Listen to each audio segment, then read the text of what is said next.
Hey you, come, gather around the campfire, and welcome to the party. This is Party Chat, a JRPG podcast where we talk about everything that we love in the world of JRPGs and other Eastern titles. I am one of your hosts, Cameron Hawkins, and with me, as always, is my party partner, Kevin Kenson. Kevin, you got that smile today. What's going on? No, then I'm just losing my mind. No, Well, I'm here's doing something. I'm doing good. I'm doing good. How are you? Good. Well, here's something that will make you happy today, Kevin. Today, Kevin is right. Oh shit. Souls likes their JRPGs. What You know what I mean? Oh, I see you were for a moment I thought you were actually like conceding in general, but I do appreciate the shirt. Oh no, yeah, absolutely not. Absolutely not. Just for today. Yeah. Um, but I'm wearing a shirt that says Kevin is right. Souls likes for The the JRPGs. the For unused the the unused shirt from our panel at PAX. yeah, yeah. I mean, I told you I was gonna wear it. I told you I was Oh gonna no, wear no, it. yeah, the the crowd voted in your favor. Wrongly, but you know. Sure. Um, but yeah, I'm doing all right. I'm trying to think. I feel like a lot has happened in the past week. I feel like all this happened in the last like 48 hours. What's up with okay, so we're recording a little later today because I get a text message from you, well, a DM at like 7:30 a.m. We're like, there's a typhoon outside. The power is out. How are you doing? Yeah, no, we're good. Like so the the weather person said on like Sunday that Wednesday it was going to rain. And so it's like, okay, cool, expecting rain on Wednesday. And I wake up, it's like 7:15 or something like that. And this does happen every so often, like just general like noise from it being windy because Sure. how the Reno Valley kind of is set up, just naturally by nature, um, is a lot of the northern part of Reno. There's like a lot of uphill, like mountaintop Sure. houses, I guess if that makes sense, or Uh-huh. mountainside houses. And so when it's windy, it's more windy up here.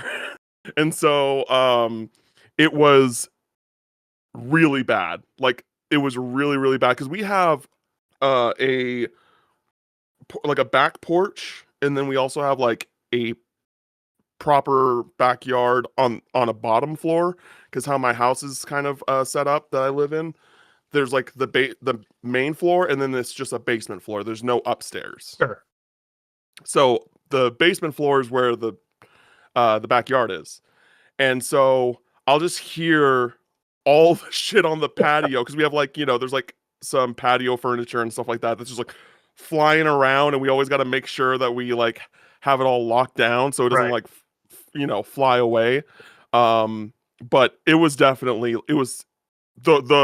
the slider door was like shaking and all that stuff. I love how we started our first year of the podcast started with like whatever, episode 2 or 3.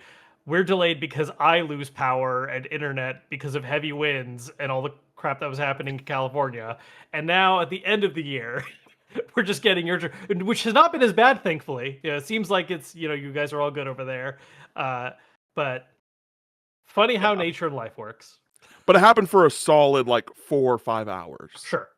So like it was like just consistent high level winds for for 4 or 5 hours. And then it finally stopped, and then our power went out, and that's why we're recording late. So but yeah, so that happened this morning. And then what else happened? I saw K-pop Demon Hunters in theaters again on Halloween. That was fun. K-pop Demon Hunters 2 aiming for Yep. 2029, we just Just learned. confirmed. Yeah. Um Literally that's like an hour cool. before this call. Yeah, kind of surprised. Like honestly, good on them, but kind of surprised Netflix isn't milking this as much as they totally could I'm by doing sure what I'm by doing sure like a spin-off show or like sure. something like that. You know what I I mean? I don't think that's out of the question. I feel like there's gonna be interim stuff, whether that's shorts or maybe maybe there's a series at some point. I feel like I think they didn't expect this to be the success it has been. and that's part of why like 2 is so far out, because they probably didn't even have like the momentum in place to be like, okay, now start working on early production for the next thing. Now they're like, oh, we need to start milking this. Oops. Like this is really successful, this is a thing. And that's why I think 2 is like further out, because like 4 years isn't insane for like an animated feature. I mean, animation Oh takes a no. ton of work and time, but Yeah. especially when it comes to like a company like Netflix, which has the resources they have and are trying to do the kind of stuff they do, 4 years is a pretty long gap, actually. Like it feels like, at least. Like I wouldn't say, next year or something, but certainly a 2 to 3 year turnaround would not be unheard of to attempt, at least. Yeah, I think that 2029 is perfectly reasonable. Obviously I wish it was quicker because you also think about like creating the songs Oh and yeah. things like that. And like sometimes making songs can be super quick, but sometimes, especially when you have like one of the most popular songs like in the past decade, right? Like I don't think that's crazy. Oh, do you not know the like statistics behind Golden?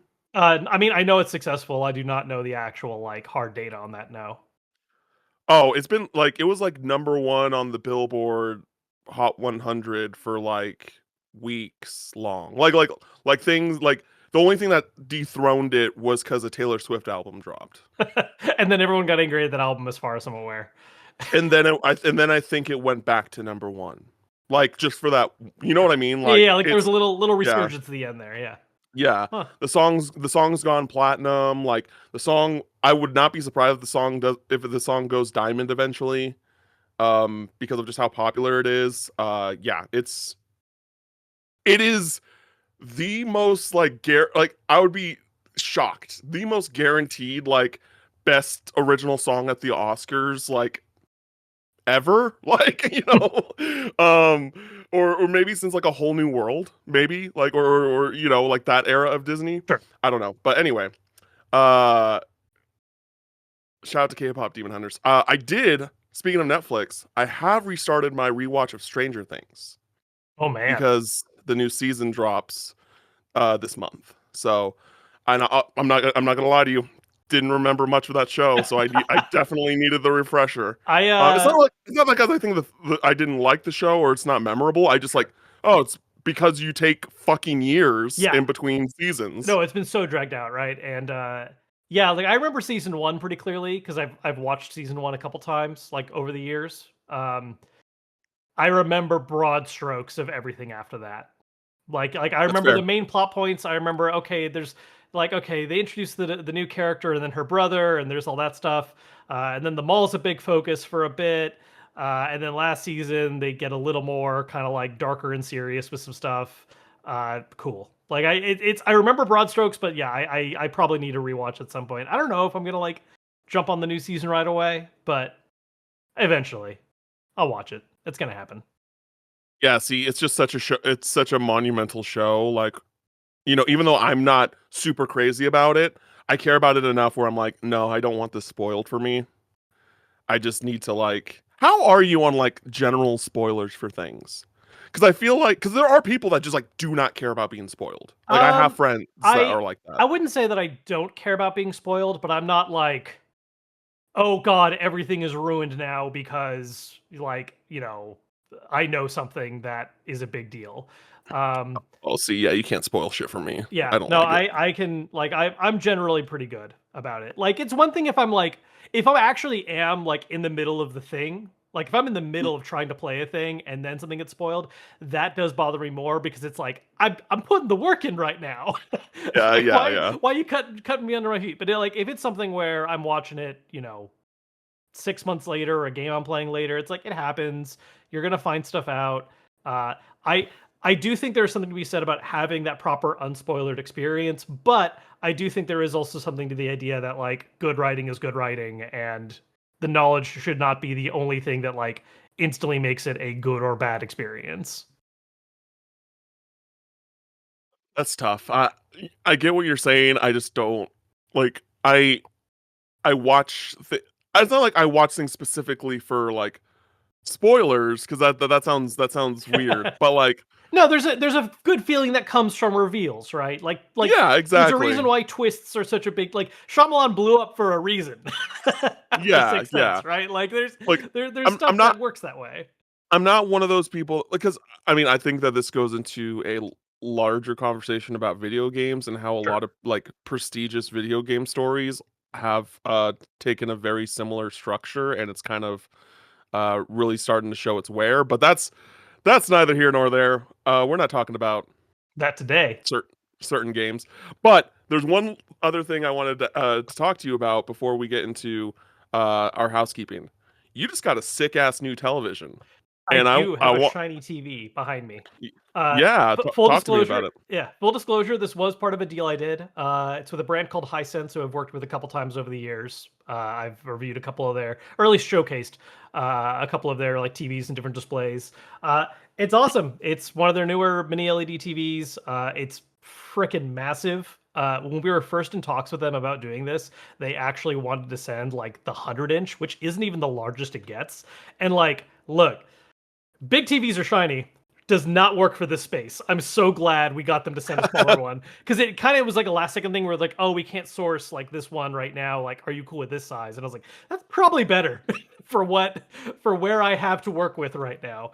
Uh, Yeah, but yeah, it's awesome. Yeah, I was actually before this, I was using a projector from the same company, and I really like the projector, and I kind of been going back and forth on like, do I want to switch back or not? Because the TV is definitely a better like all day round kind of experience because lighting like this room is very easy to make dark, but even then like I don't always want to black it out, you know. um but when it's nighttime and I just project it on this giant wall over here, it's pretty cool looking. So it's kind of a back and forth, but the TV is definitely sick. I've been enjoying it. It's yeah, that's massive. dope. I decided like over the past week, I'm pretty sure that I'm gonna like going into next year, assuming that like I'm still employed, I'm still getting paid the same, blah blah blah blah blah. I'm gonna try and like do a significant PC upgrade, Mhm. and I'm just gonna get the cream of the crop like type deal, and just hopefully never have to touch my PC again for 10 to 15 years, Right. like just straight up. I've seen a lot Because of yeah, arguments that we're kind of hitting a point right now with like the rate at which GPUs are increasing, where it's like, especially if you're not caring about some of the other things going on in the space, like AI features, as far as just like raw GPU power, you're probably set for a while now. Like if you get a real yeah, good one, like there's just not outside of some kind of gigantic breakthrough, like really kind of hitting the point where diminishing returns is being a bitch.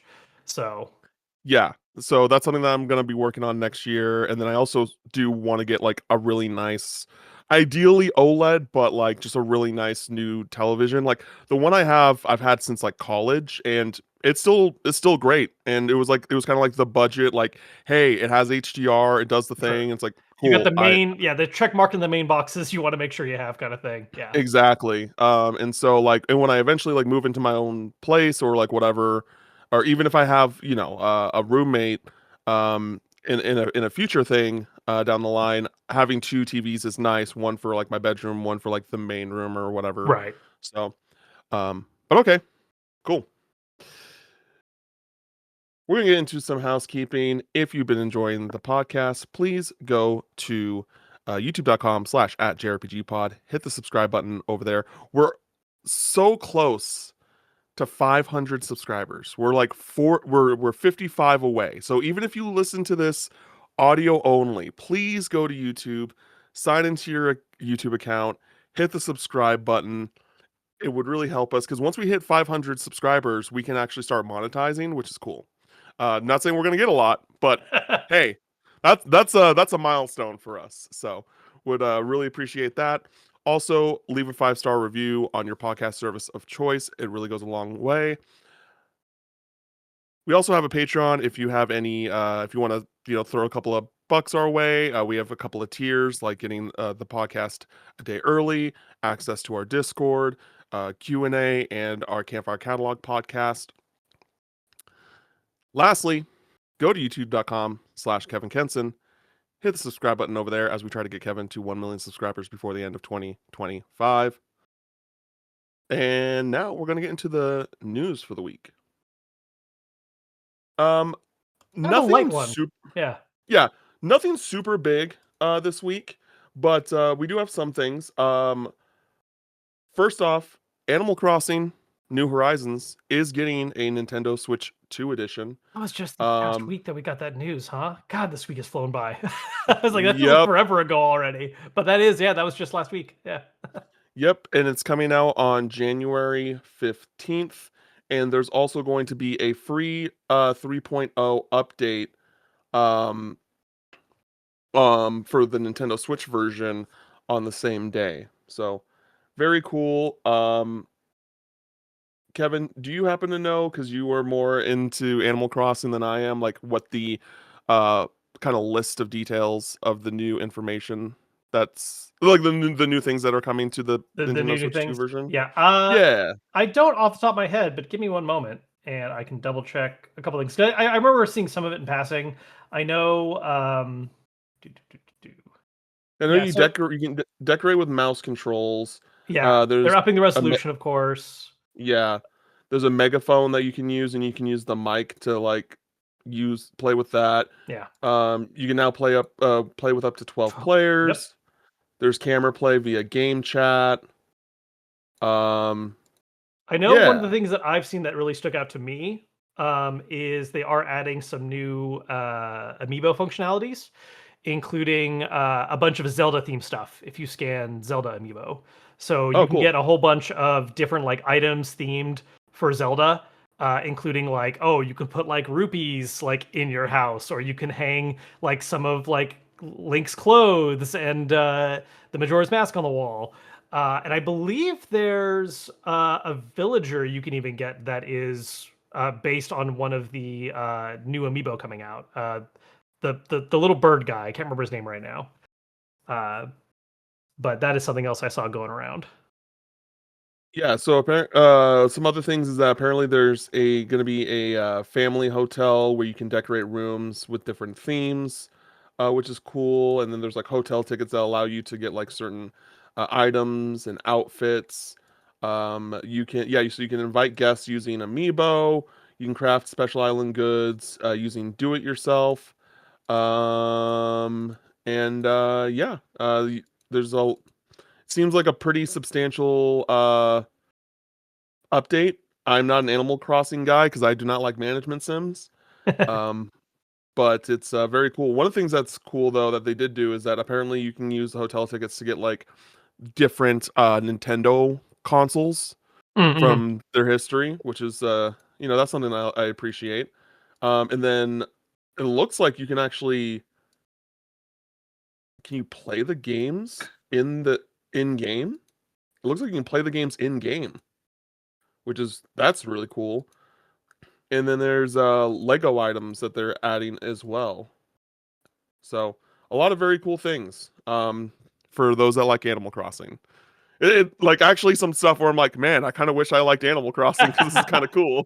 Yeah, it's enough to Um, where I'll probably like revisit. I have not touched my island in so long, and in fact, at this point, I would probably just fresh start anyways if I wanted to play because so this is getting into some fun COVID lore.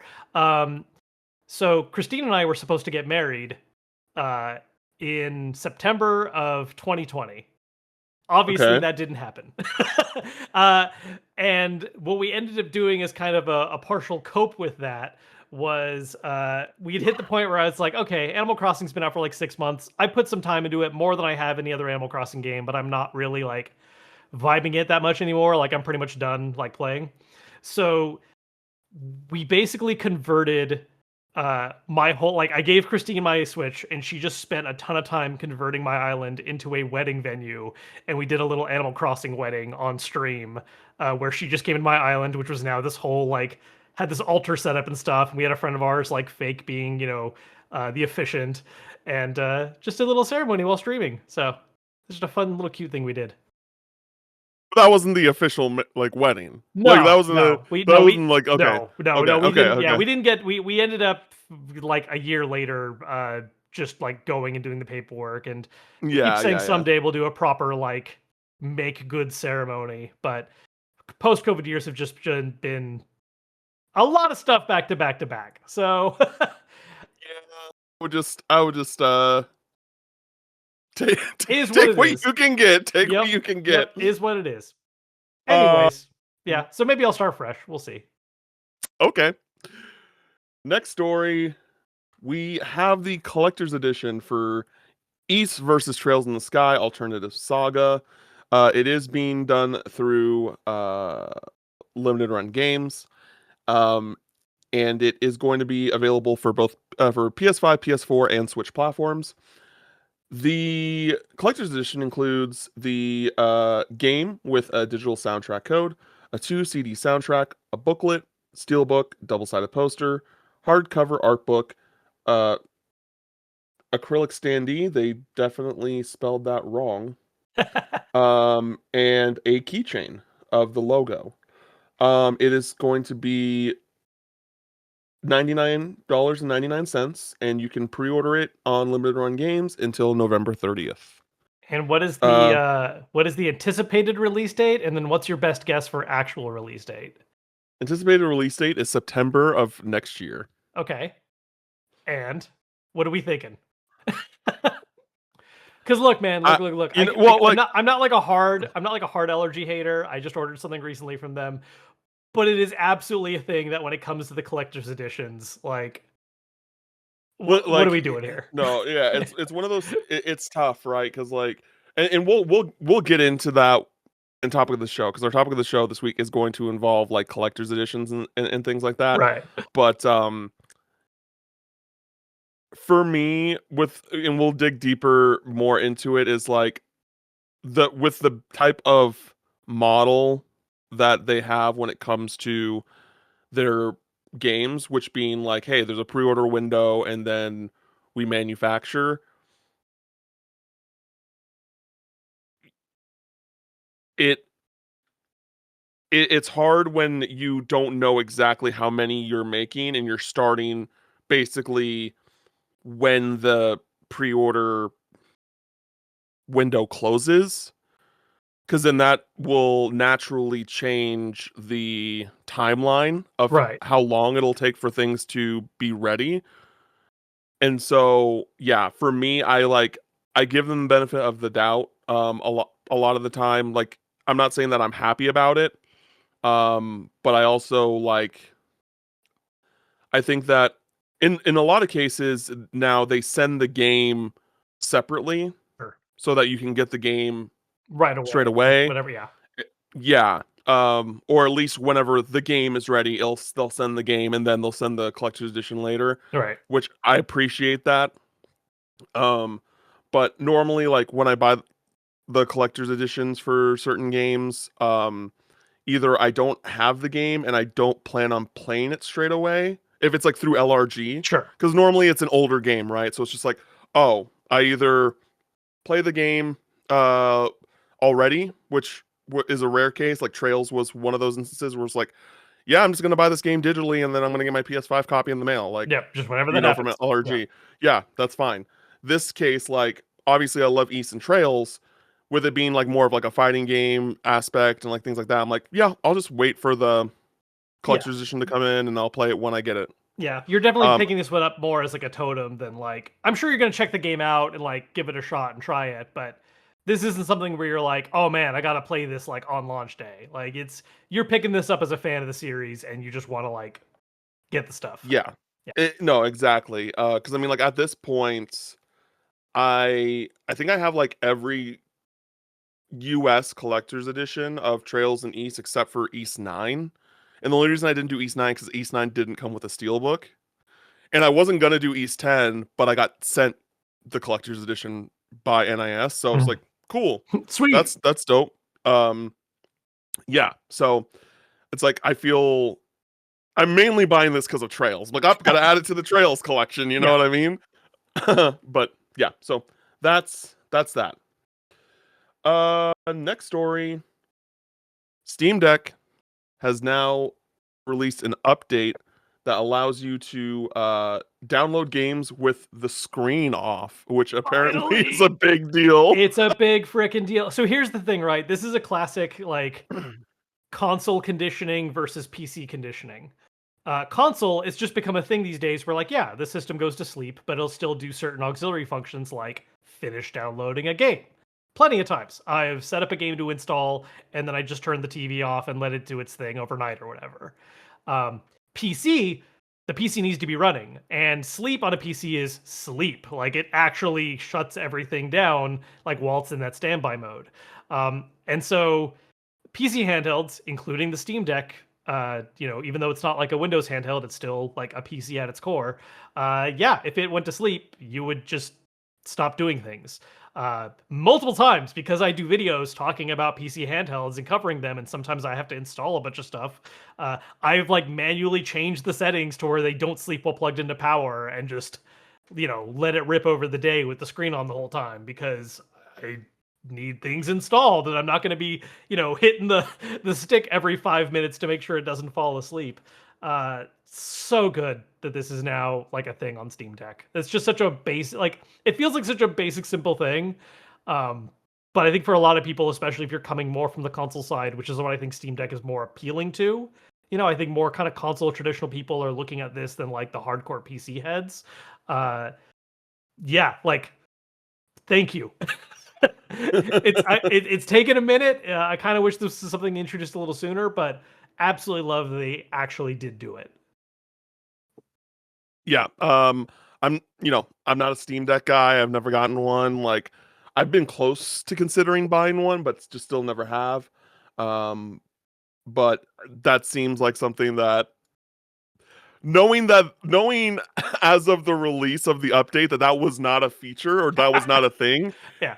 was crazy to me. I was Yeah. just like, what do you mean? Yeah, no, it's one of those things where it's like that's the really fun thing about PC handheld conversations is that you have people coming from a background of like, yeah, it's a PC, but in handheld form. And then you have other people who are coming from like a more traditional console background where they're like, oh, they made a handheld. And it's like, not quite. It's like when the Xbox Ally X came out, there were people trying to clown on it with like, what do you mean it comes with like an Office deal and also has like Microsoft Teams installed? And it's like, because it's a Windows machine. Like it just has Windows on it, so it has all those things. Like that's just because it's a PC at the end of the day. Yeah. But it's always like a fun confusion that I see happen in the space right now. Because even though there are plenty of people who do play on both, there absolutely is, I think, a bit of a culture of people that like primarily grew up playing on consoles and have stayed with consoles, and people that are definitely like whether you want to jokingly call it PC Master Race or whatever, like there's the PC heads that just it's like an entirely different ecosystem in many ways. Yeah, I again because I mean this kind of goes into the bigger situation of like where I stand with Xbox and where I think about Xbox and like the future of Xbox. That like Yeah. that's kind of the reason why I'm partially planning on getting a upgrading my PC is Mhm. that like depending on the next couple of moves of what Xbox does, like I may not have an Xbox next time and I'll just like play things on PC that I want to play that for some reason I don't want to play on like PS5 or things like that because I want like the performance out of it which does happen like a bit, and there's just like games that just come out on PC and that don't come out on Yeah. consoles. So No, yeah, I'm in a similar boat with like because Windows is kind of the default way to go for PC gaming for a lot of people, and I would absolutely love if like SteamOS just opened itself up a little bit more to where you could run some other external launchers on it because that's really the like if they made like a SteamOS that you could just as a consumer grab to put on a PC and it just allowed you to play games and that was the focus. That's all I need. I don't use I use a Mac for productivity primarily, So like yeah, I just need my PC to play games. That's my goal. And if I had an OS dedicated to just that purpose, like beautiful. That's all I need. And I'm just yeah, not and taking the that's time for Linux. Anyone listening who's thinking yeah. of saying that, I'm not there, folks. I'm sorry. But that's what I was mentioning, just because like I might actually see myself getting a Steam Deck in the future because like I'm kind of shifting towards this uh switch over to PC a little bit. Yeah. Uh, because like it's weird because like part of me is like because in general I do like playing on my couch. Mhm. That's like I like to play on couch, nice television. But I'm on my PC so much that's just like, why don't I just like play on my PC? For You know what I sure. mean? I like just plug in a controller and then do it that way. And so I don't like this mentality. I don't like where my brain's going with this as someone who's always been a console gamer, but the times they're a changing. Yeah. I Um, think for me, it's always just been a matter of like specific genre and type of game. Like, especially, even though you absolutely can do like a living room setup with a PC, I definitely tend to default to like, no, my, TV and couch setup are consoles, then I have my PC at a desk. Uh, and it's either because there's a game where like I think KBM is just the way to go, because it's like a isometric RPG or whatever, or competitive games, because being at a desk feels much more like I'm at attention and like locked in, whereas couches, yeah, I'm just kind of chilling playing a game, even if sometimes I do have to try hard because of certain specific titles. Anyways, that was a very long side tangent. So yeah, your Steam can sleep now. Your Steam Deck can sleep now. uh, Next story is a few things, all in regards to Resident Evil Requiem. Resident Evil Requiem is confirmed to get a Grace Ashcroft amiibo, the first Resident Evil amiibo, coming sometime in spring of 2026. We have no image, we have no render or anything like that, Just but that it that's exists. it exists. But what we do have a picture of is that Resident Evil Requiem Nintendo Switch 2 controller that looks terrible. It just it It- looks it's terrible. so funny to me where I feel like Nintendo is just immediately doing like the launch cycle of the original Switch again. This is something I complained about a lot with the OG Switch and like collector's editions of the system itself, as well as like special colors for the Pro controller. It always feels like they intentionally are releasing lower, like just lower standard ones in order to make sure that when they release like another one a year from now, you're like, oh well, wait, that one looks cooler. I want to upgrade to that. Because like the Switch limited edition systems were so bad for the first like couple years. It's like, oh hey, here's the Smash one, where the Joy-Con has like a single line running through the Joy-Cons, and then the dock has a black and white gray design that's like the team lineup. And the Diablo one, that was another like weird limited edition early on. They had a Diablo Switch, which was just a design on the dock itself. And it's just like, cool guys, when we get cooler stuff. The issue wasn't particularly the design, it was more of like it's just grays upon No, grays. that's what I mean. And that's what they did with like the original Switch. Like the first year, like we didn't have colorful designs for so long. Like even The by the first end. one was the first one was either the Dragon Quest 11 one that we did not get, or it was the Let's Go Pikachu and Eevee, which is still my personal favorite Switch. which Like which I still think isn't that great. Like the Joy Cons that's are cool. crazy. The Joy Cons are cool, but it's just a print design on the back. That's not even black and white. It's like just gloss versus matte to Oh, like give you I'm any kind of talking more clarity. of no, I'm talking more of like the dock. Like I like the Pikachu and the Eevee on the dock. It's Yeah, and even cute. I then they're like it a like lot. very just kind of bland, solid colors. I don't agree with you. As someone who's not a fan of the color yellow or brown, um, though I think that Switch looked beautiful. It's just it feels It so is bare minimum to me. it is the only because I got new Switches several times because of the limited edition ones. That is one of the ones I still have. I have that one. I have the all red Switch, Mhm. and then I have my Tears of the Kingdom one. Yeah. You're like, yeah. I still disagree with you, but yeah, Yeah, yeah, no, yeah. I know. Like, and look, don't get me wrong. Like, I think the Pikachu and Eevee one is definitely like the best one of that older era, but it still just feels all so extremely low effort to me. Which is kind of the vibe I get a little bit with this new Pro controller for Resident Evil 2. Because the idea is supposed to be that it's like a newspaper overlaid, but then it's really funny because they basically do a cutout for where the Switch 2 logo is, so it still says Switch 2 on it, and it like blends into the evil because there's supposed to be text that says Resident Evil, and then you just have a Switch logo on top of that. It's very weird. Yep. Yep. Yep. I was trying to think if I had anything else to say about that, but yep. Yeah. That's I do find it very funny that this is also the first. Pro Controller like special edition is Resident Evil. Yeah. Like, but they just we're not getting it. Like Pro Controllers in general, they've been really weird with their limited edition choices because we have gotten first party ones, but it always seems way more sparingly than you would assume. Yeah. I mean, I think that Capcom is probably Nintendo's closest partner at Sure. this point. So it's not super surprising outside of it just not being a first party controller, right? Yeah. Um, but Yeah. As far as a partner goes, like Capcom or Square Enix, easy, right? yeah, but also yeah, because I don't think Square ever got a limited controller. No. Um, yeah, so or well, no, I mean they got Dragon Quest, but that was only in Japan, which sucks. But I want to talk about the actual design of the controller here for our audio listeners who have not seen this Yeah. controller because it's it's Yeah. It's a bad. yeah. It's like a freaking It's newspaper print. Yeah, it is a newspaper print and it has like the Resident Evil Requiem logo. It's not centered, which is crazy. Yeah. It's not centered.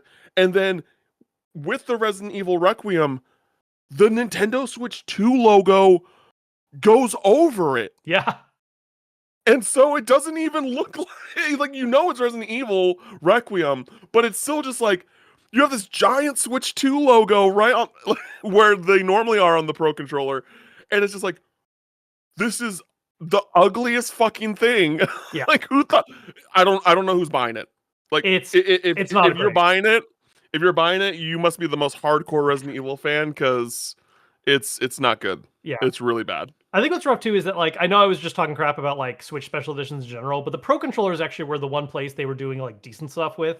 Because like the first one I Oh think was yeah. like the Splatoon one where it was the pink and green handles. And now that I think about it, actually, Capcom was the third party for Pro controllers because they did two for Monster Hunter.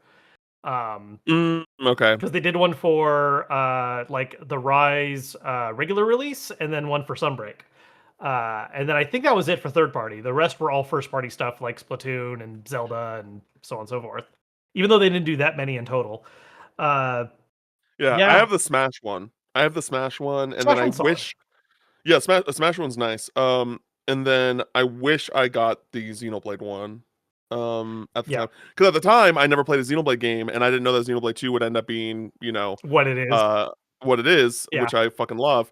And like after that, you just couldn't get the controller anymore. Yep, that is So, that is the one I have on hand. That is my like go-to special edition mm, original Switch controller.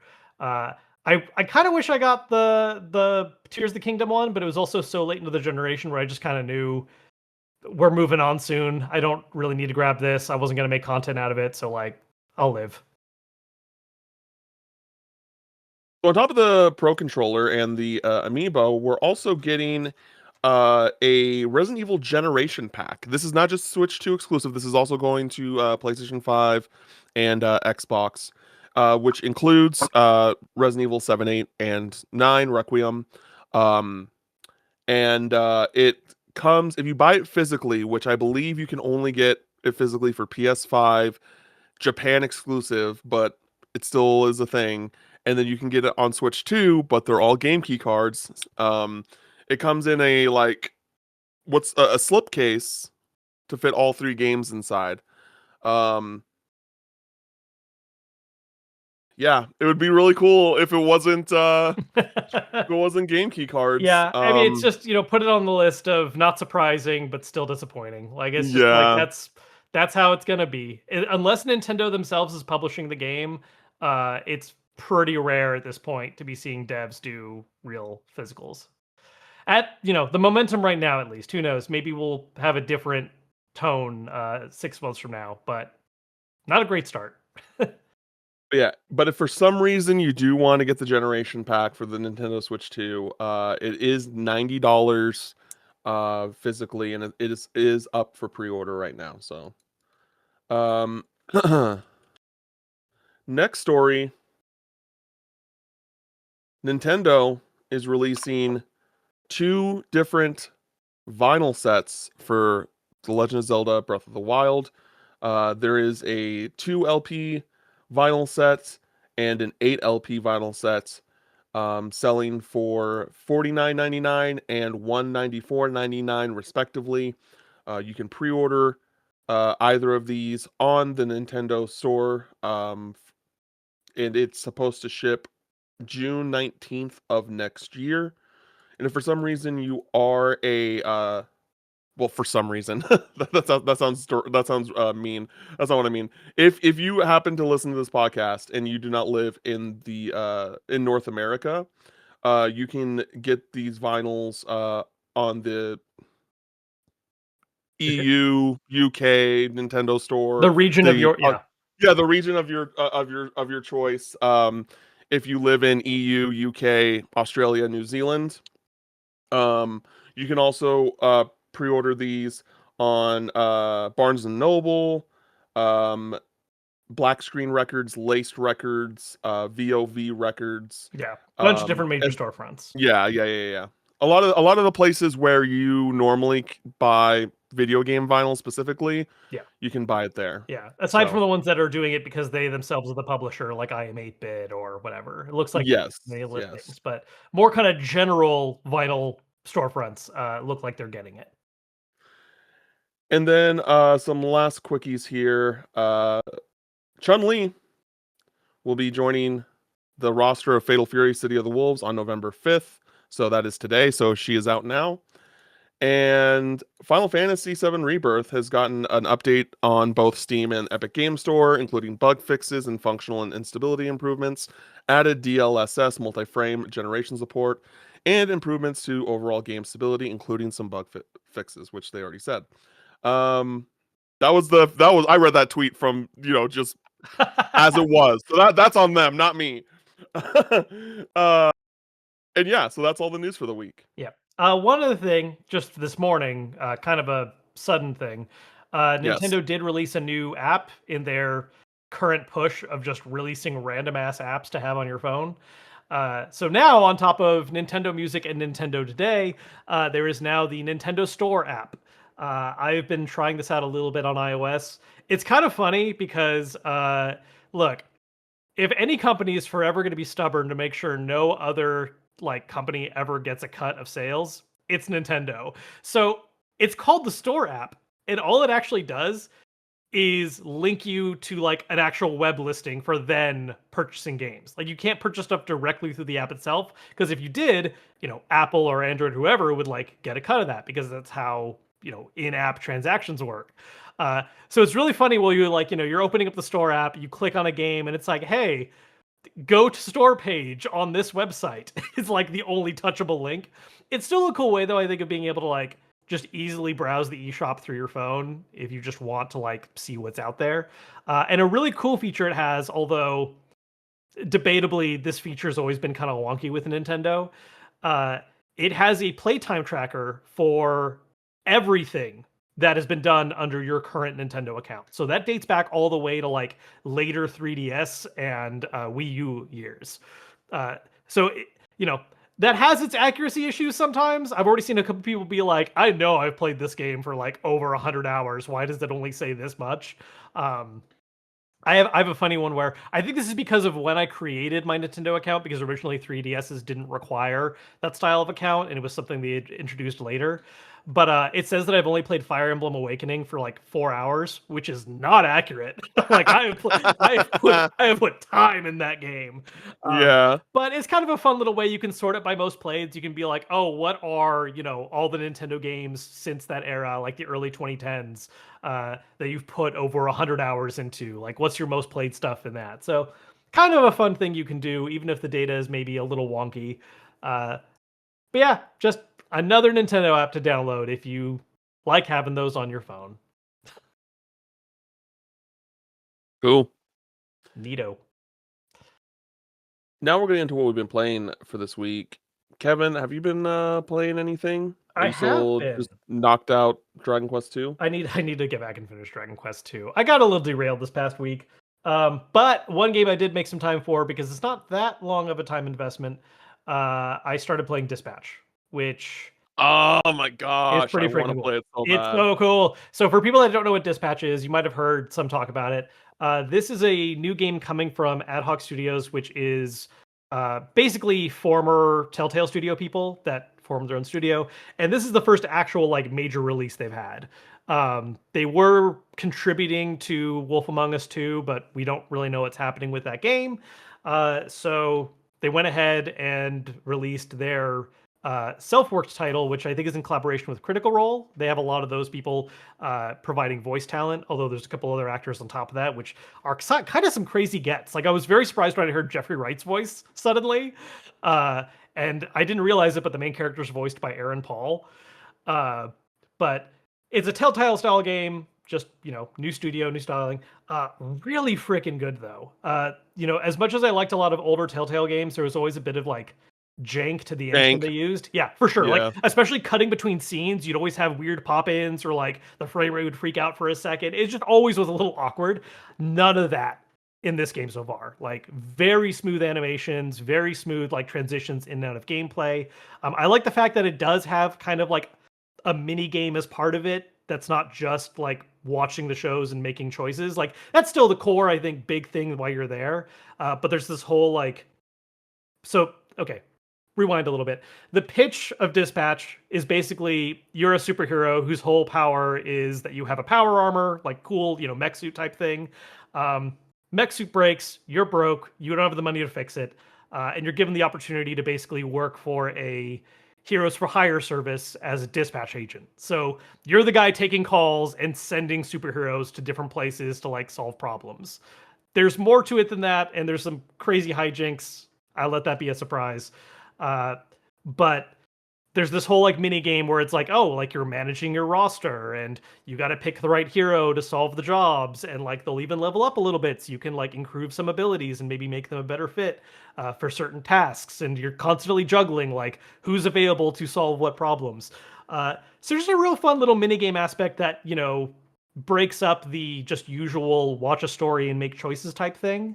Um, but really excellent. I think the writing's fun. Uh, there's a lot of just like the dialogue in general and voice acting is fantastic. I think my only real complaint, and this has more to do with the genre in general, and like this is very evident in a lot of older Telltale games too, is there's definitely a few like illusion of choices where it's like, oh, you get to pick between these two things, and like the timeline immediately recollapses, right? Like it doesn't mean anything. Like you end up with the same stuff no matter what you pick, and there's not like a real meaningful reason to that choice other than to give you a choice because we haven't given you one in a while. But whatever, that's just a thing that happens with that genre pretty often. At the end of the day, the pacing feels tight, the writing's fun and good and enjoyable. What's really interesting too is they are doing the episode format where they're releasing it like staggered out, but it's not like the older Telltale games where it's like episode Months 2 at a out time. now. Yeah, when it'd be like 6 months or whatever, right? No, this is a very intentional. Hey, we have 8 episodes. We're putting them up in duos, 2 every week. So we're up to episode 4 right now. Well, actually, as of us recording, episode 5 and 6 have just gone up, so I haven't played those yet. But those are dropping today, and then next week will be the last 2 episodes. So that's kind of a fun thing that apparently is also working in their favor. I think I was seeing, I always forget how to say his name, Jason Schreier. Jason Schreier. Schreier. I always do the wrong one first. Schreier was talking about how it looks like doing this format has really helped out because it keeps people talking about it longer. It's not like they just had a launch, everyone picked it up and called it a day. It's like, no, there's a spike in talk and traffic every week, and it's been compounding like interest in it. They've already cleared a million sales, which Yeah. for like a single player Telltale style game, not actually from like, it's from Telltale like staff before, but it's a new studio. Yeah. Super cool to see that kind of success out the gate for them. And game's awesome. I think it's self-published too, so that's also I believe so. I know they're working with Critical Role for a couple aspects because I know Critical Role is also handling like merchandising and stuff. And part of that deal is the next game they're going to do is an Exandria. Exandria? Is that what it's called? You're the Critical Role uh guy between us two.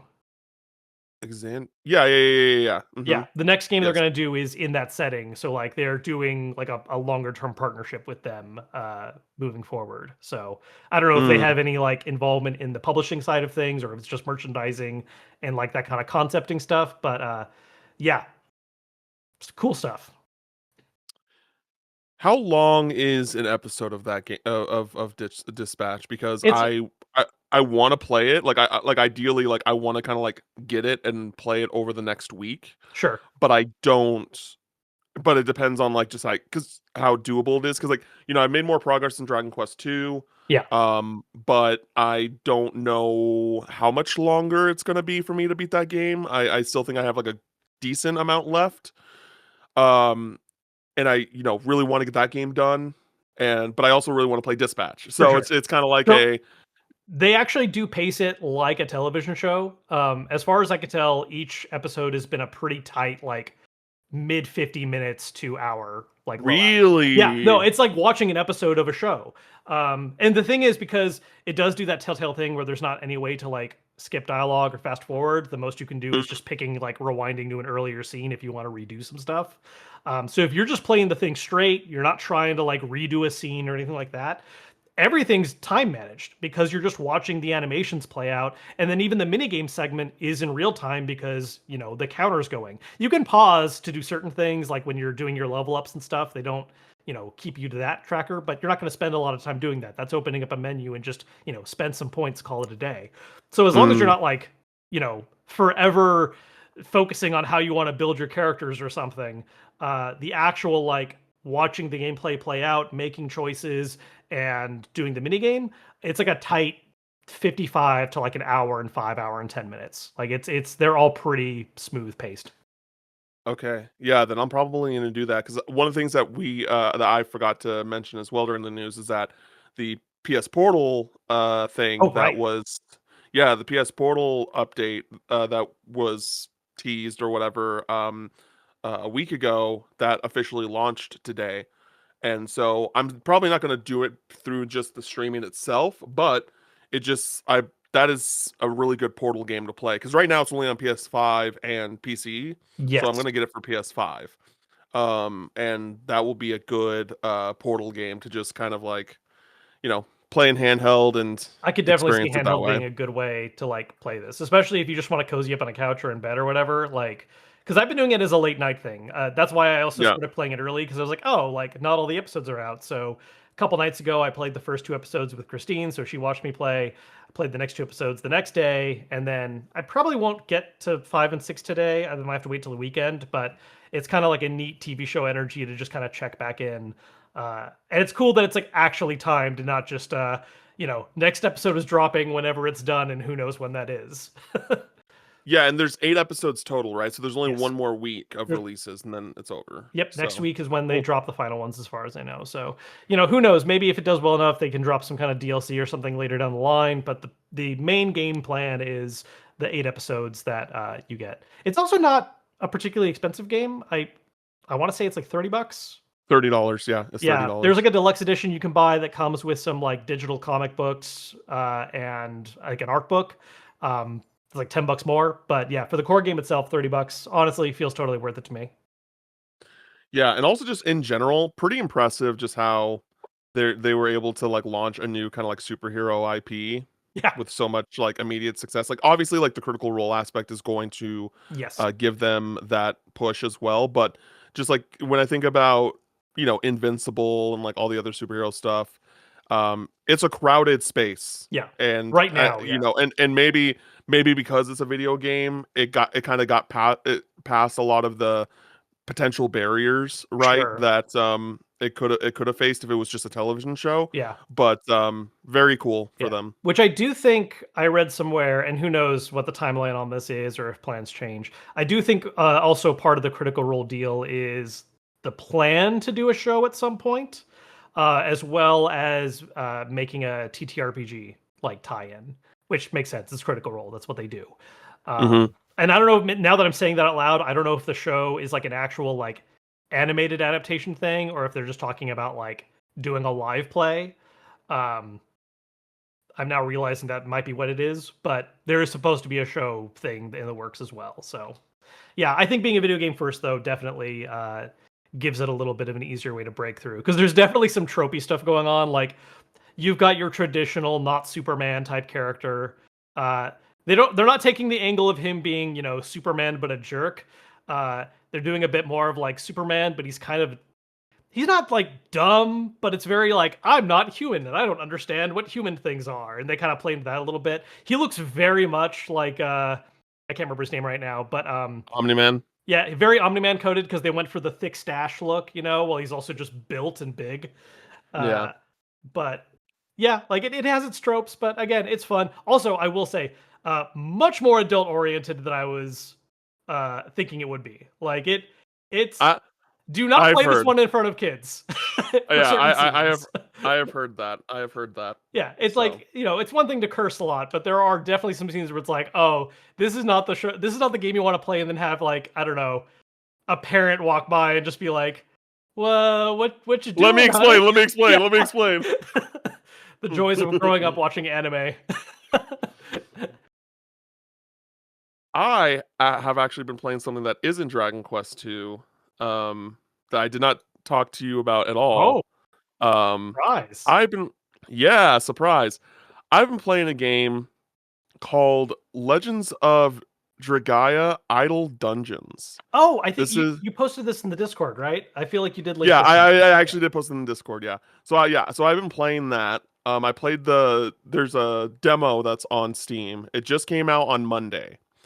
And one of my friends was streaming it, and I was just like, "Oh, this looks really cool. I like this." And so basically, it's a um auto battle dungeon crawler, and it's very straightforward, right? You know, you create your character depending on what race you pick. You have like exclusive skills, and then you can kind of just like decide what your you actually don't get to decide. I think it's like depending on what like things you pick to determine your what you're proficient in with Mhm. your like different weapons or magics, or like miscellaneous skills.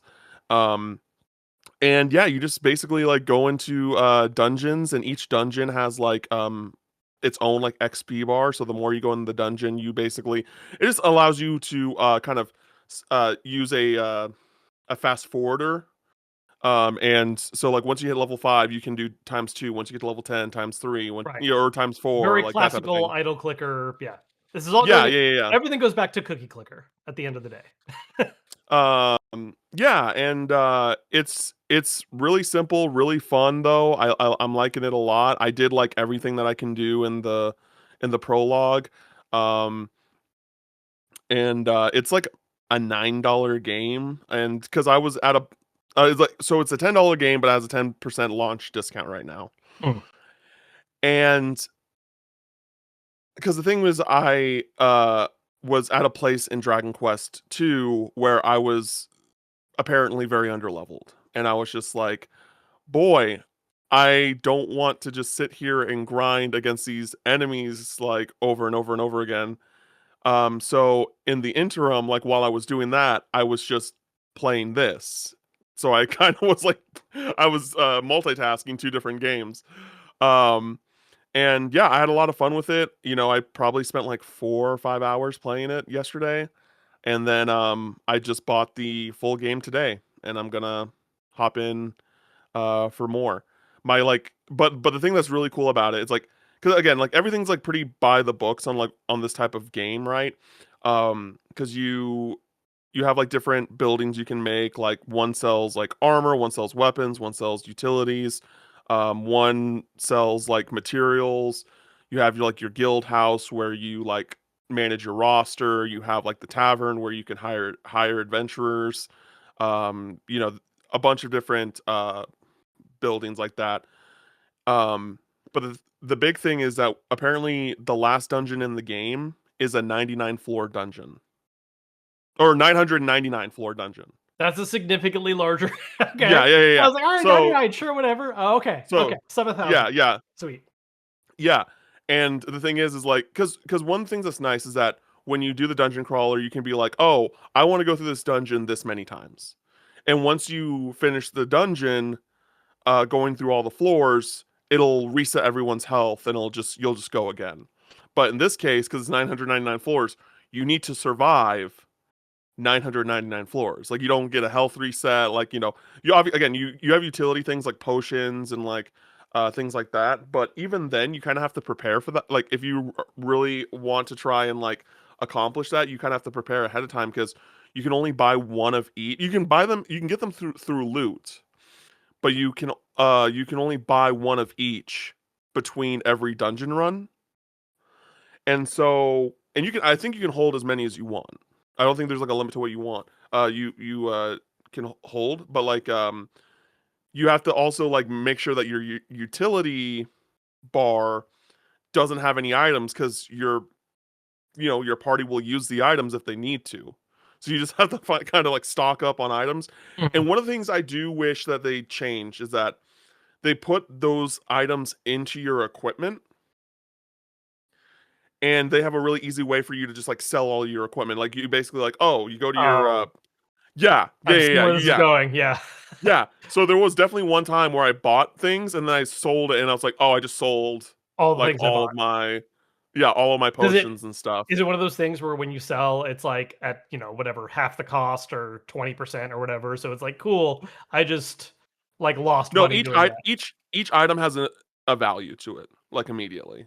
Right, but what I mean is, like, if you bought an item from a store for, like, 20 gold, and then Oh, you accidentally sell it back right after, did you get I 20 didn't really gold look back? into it. Or yeah, I because didn't like really look into that like yeah, that. depending on how that works, that's Money's either not an issue. okay, Money is not an issue in this game. got it. Like maybe in the first like hour if you're but yeah, money has never been an issue in this game. Like yeah, I think I'm either close to 100,000 or 1 million. Like I don't remember which. Like and to put that into perspective, like if you pay to like upgrade a building outside of materials, you're paying like somewhere between like 5 to 10K. Like it really isn't like a whole lot Yeah. in the grand scheme of things.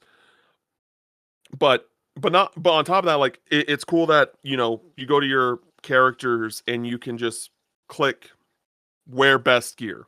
Like it's Mhm. just like it automatically equips the best gear for that character.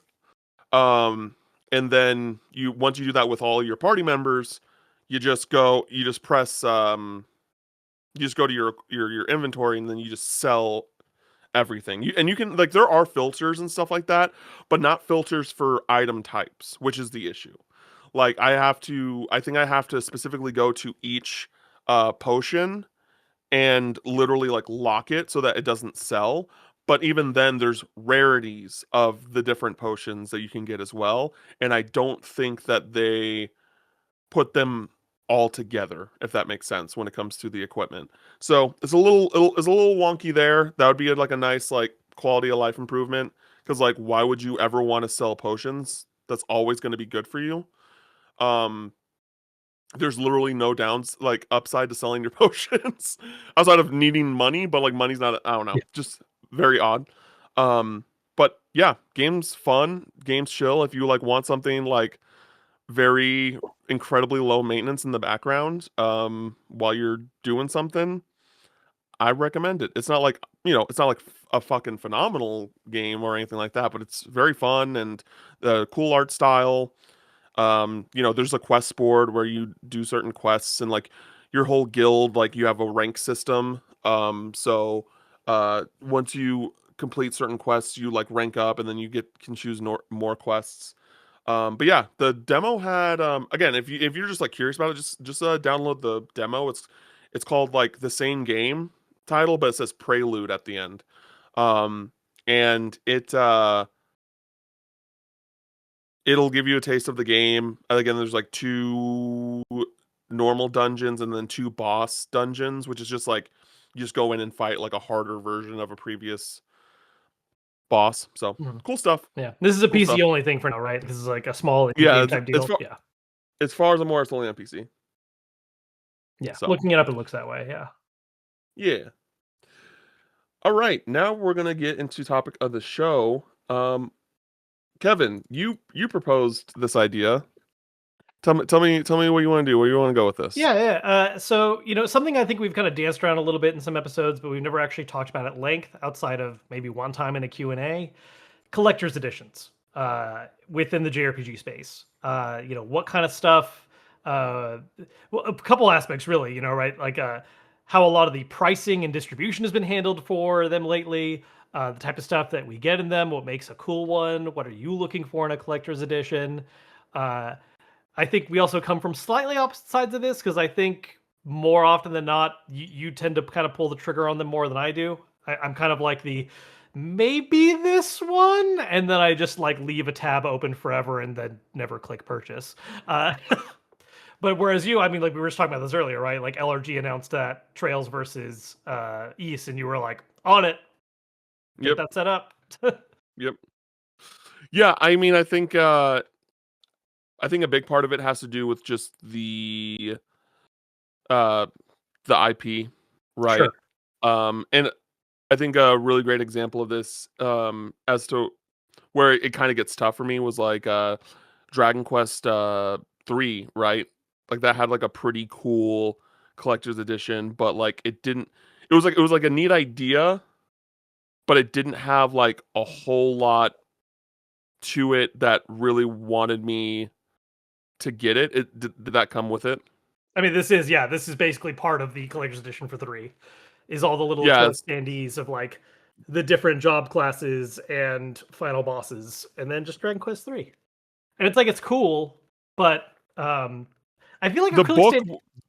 the book was the coolest thing. The Yes, book was what like had me interested. I But then I saw everything else that came with it and I'm like, "Oh, I don't care about any of yeah, this." Like I acrylic stands is probably the least interesting thing you could put in a collector's edition for me. and I feel like it's become very common, like much Yes. more than it ever has been. It's kind of become a new stand-in for like here's an easy way to like give a collectible. Probably because A, you know, cheaper to produce, they're simpler, it's easier to ship in a way that keeps it safe, right? Like shipping statues is a headache, I bet, and adds so much to like the distribution cost for things, like making them properly packaged and dealing with like, you know, return situations where someone bought a collector's edition and like a wing is broken off of a statue or something. Um, Mhm. but yeah, that is a movement we've seen a lot. And I do agree. I'm not like hard against the concept of acrylic standees, but the frequency that I've been seeing them at, and how often they're used in place of like stuff we would more traditionally see in collector's editions, is a bit of a turnoff for me. I feel similarly to the Dragon Quest one. So to be clear, actually, this one was sent to me. Square did send me the 3 collector's edition, and I love the book. I'm actually very curious what the like comparison is between 3 collector's editions and the 1 and 2 collector's edition sales, because 1 and 2 is just the same concept, but it doesn't have the book because the idea is you've got the book with 3, and that lets you, you know, put each a case in for both titles. So I'm wondering Yeah. how many And people like got 3 specifically because they wanted the book and then just did not order 1 and 2s. yeah, and that's the thing that's tough too, is that like I because again I wanted to get the Dragon Quest one, like with 1 and 2, but it was also like really expensive, and normally Square Enix doesn't do a great job at like supply. They always have like a very small, like I think compared to most collector's editions, they sell out pretty quickly, and because they're Square Enix store exclusives as well, that doesn't help a lot of the time. Yeah, Because very like, much so. you know, one of the biggest debacles, which some like, thank God I was awake. That's all I'm saying. Like, thank God I was awake at this point. Was the Final Fantasy Pixel remaster Oh collector's yeah, edition, I because that came up at like 3 or 4 a.m. on a weekend, yep. on a weekend, and I was somehow awake, and I immediately pre-ordered it, and everyone like the next day social media went feral. Like they Oh, were it all like was so madness. mad. Absolute They madness. were they were so mad because like the big thing, like first off, it was a cool collector's edition, but the biggest thing that like made it so attractive, and the reason why I bought it, is that it came with a vinyl. Yep. Which was really the main core piece of it. Like, yeah, I think you had some other stuff. I think were they acrylic standees or were they like stickers or something? There was some other kind of like No, little like they had image like characters. figures. They were like not like figures, but like they were like these pixel, like they were more than acrylic stands. Okay. Yeah, they were cool. Yeah. I the thing is, like, I bought it. I still haven't opened it yet because I just because like all of my like whole life transitioning stuff happened Sure. shortly after receiving it. And I'm kind of worried. I'm like, I hope my vinyl is like in good condition. Not melted from like storage in a hot garage or something. No, it's been in a cooler space. Yeah. But yeah, I should probably open that at some point just to get the vinyl out of there. Yeah, that is one that I regret missing out on specifically because of the vinyl. Like that was like I'm not like heartbroken and like forever angry about it or anything, but that is one that I missed. I wish I could have gotten. And it resells for a lot now. Like I think if you try to look up for like an open one, they go for like a minimum 400 or 500 bucks, varying by what system it's for. It's Yeah. yeah, Yeah, and on top of that, the thing that was crazy was that when we went to the Square Enix thing, the Dragon Quest Final Fantasy thing, they were just giving them out as prizes, and I was like, "This dude. is it. This is I was crazy." I was so trying to keep my cool during that. I was like, please, please let me win a Pixel Remaster Collector's Edition. Like I don't like normally because of what we do and like getting stuff every now and then. I'm not big on like winning at those kind of things because it's like no, like I get free shit. Like it's whatever. Let a fan like no, I'm a fan for this one and I did not get that thing. Like I want to win that. I was I was cheated. I want that shit. Yeah, um, yeah, it was very very cool. And I actually see it like across the room right now. just Maybe looking at you. we'll open it. We'll open it off stream or off recording after this, Oh just for man, funsies. beautiful. Um, but yeah, I think that like I think the three big things for me that like are a lot more attractive immediately, regardless if it's like a specific IP, because like with certain IP, I will like probably always just buy it. Like Kingdom Hearts, I'll buy everything. Sure. Final Fantasy, like I bought the 16 collector's edition. I missed the remake collector's edition because I didn't have the money at the time.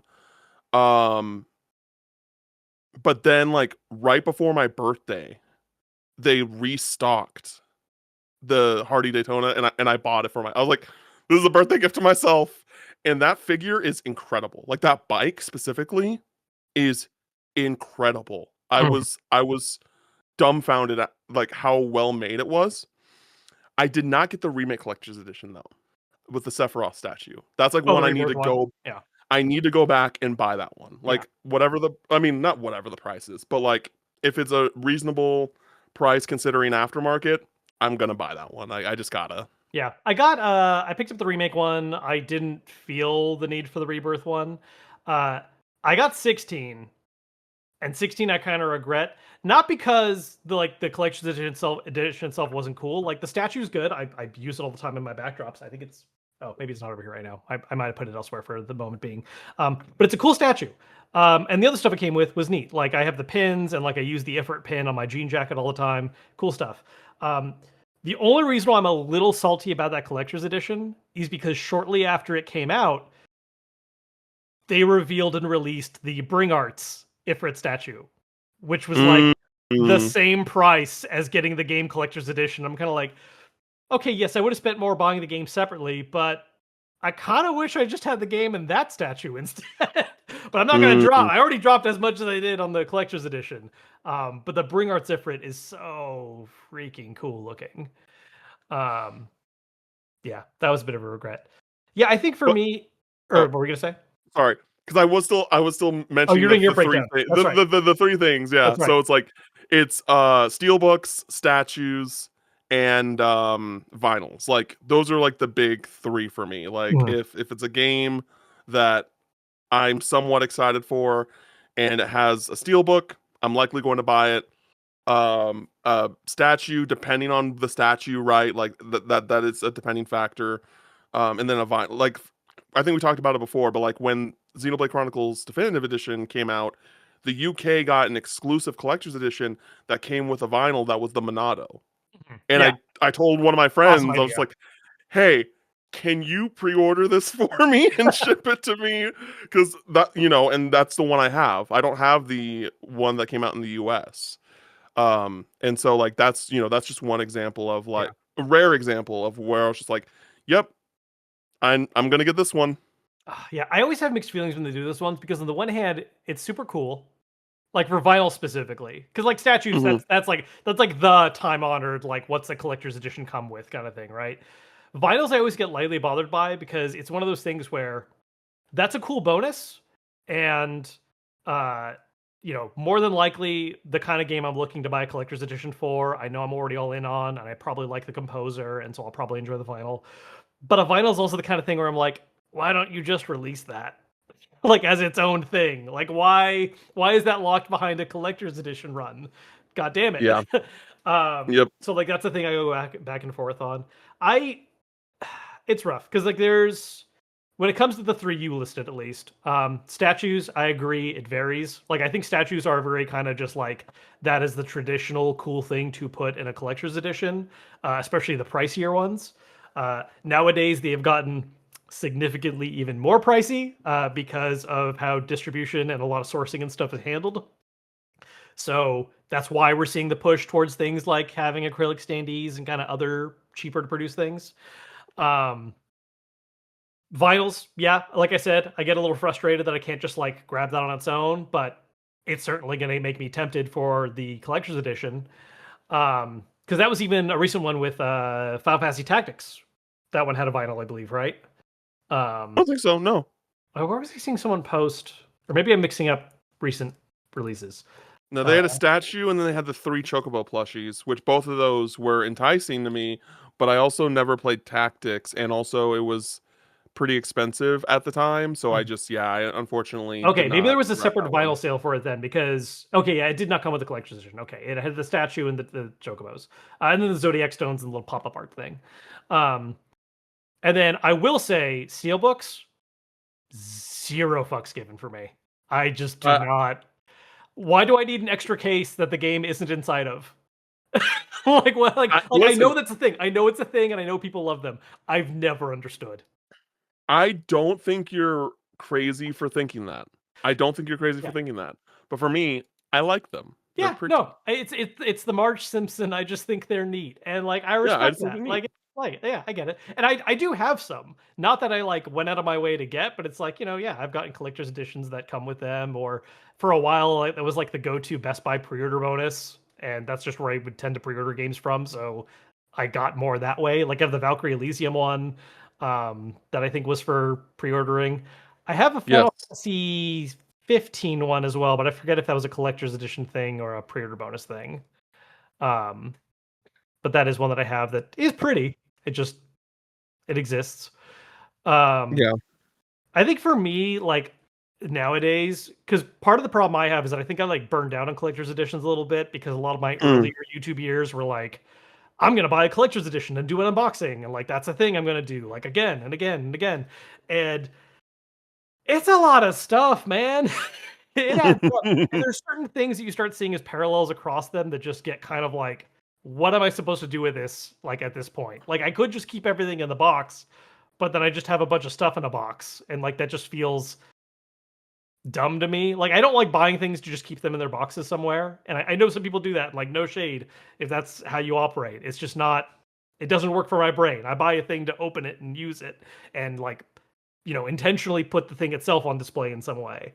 Um, so it's like when it's so many statues and then loose pieces of paper or like little art prints, and it's like there's just so many that happen. The thing that really gets me nowadays, honestly, is like semi-functional stuff. Um, Yeah. I love functional stuff. yeah, like the SMT3, or not SMT3, SMT5, the little messenger bag or whatever. Not a messenger bag, Yes. little Heo Yes. Boy bag.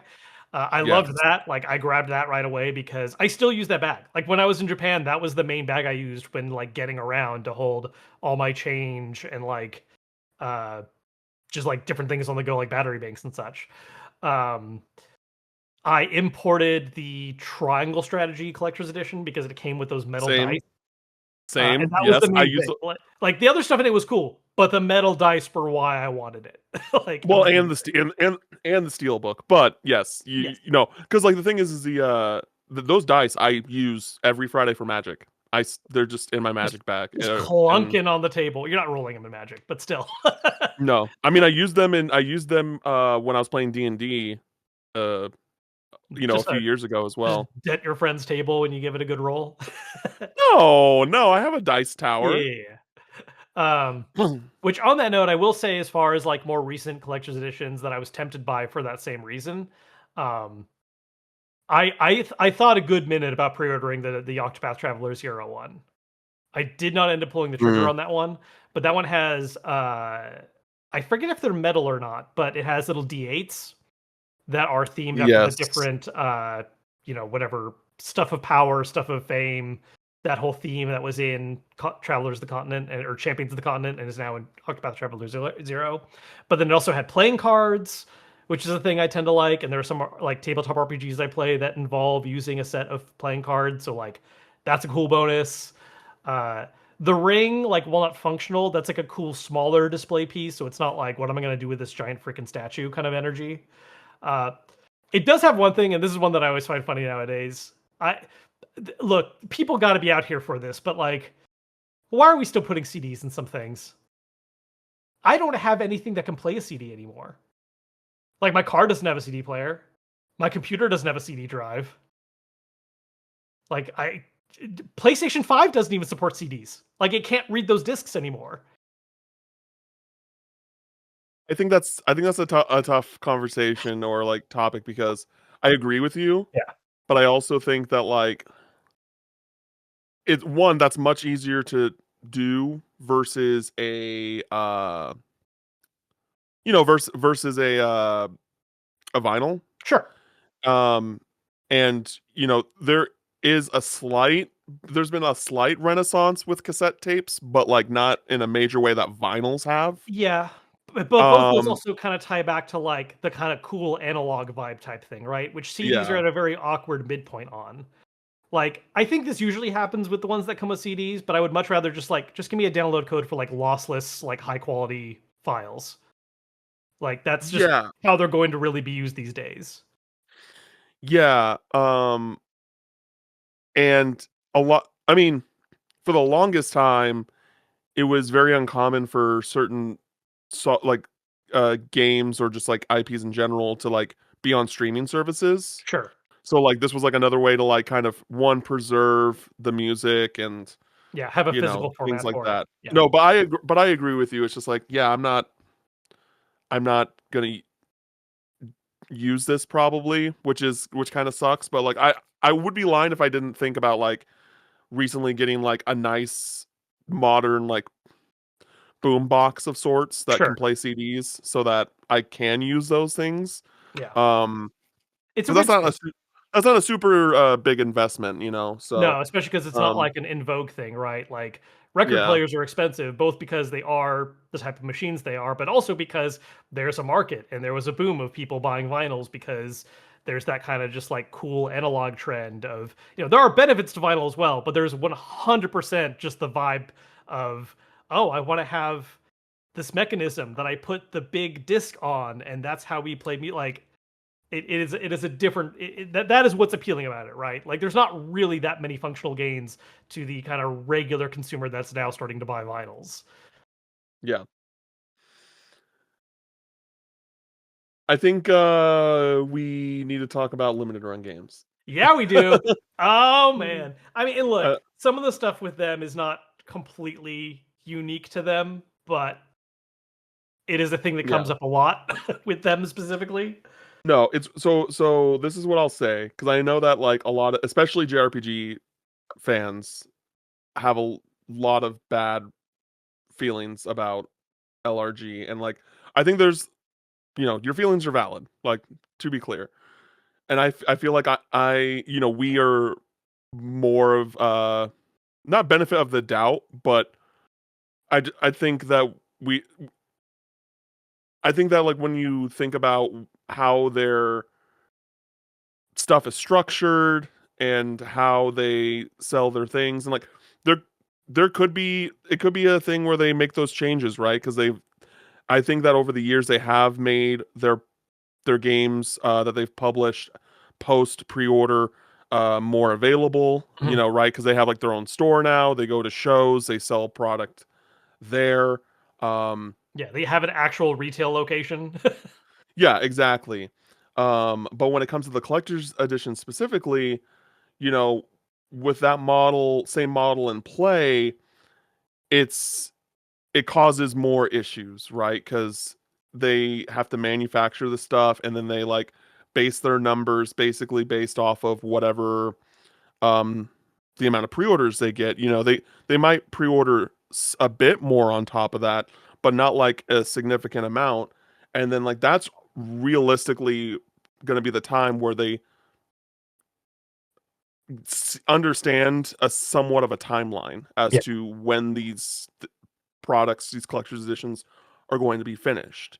Obviously, they're like their supplier for whatever they make or whatever will give them an estimate, but that doesn't mean that it's always going to be met.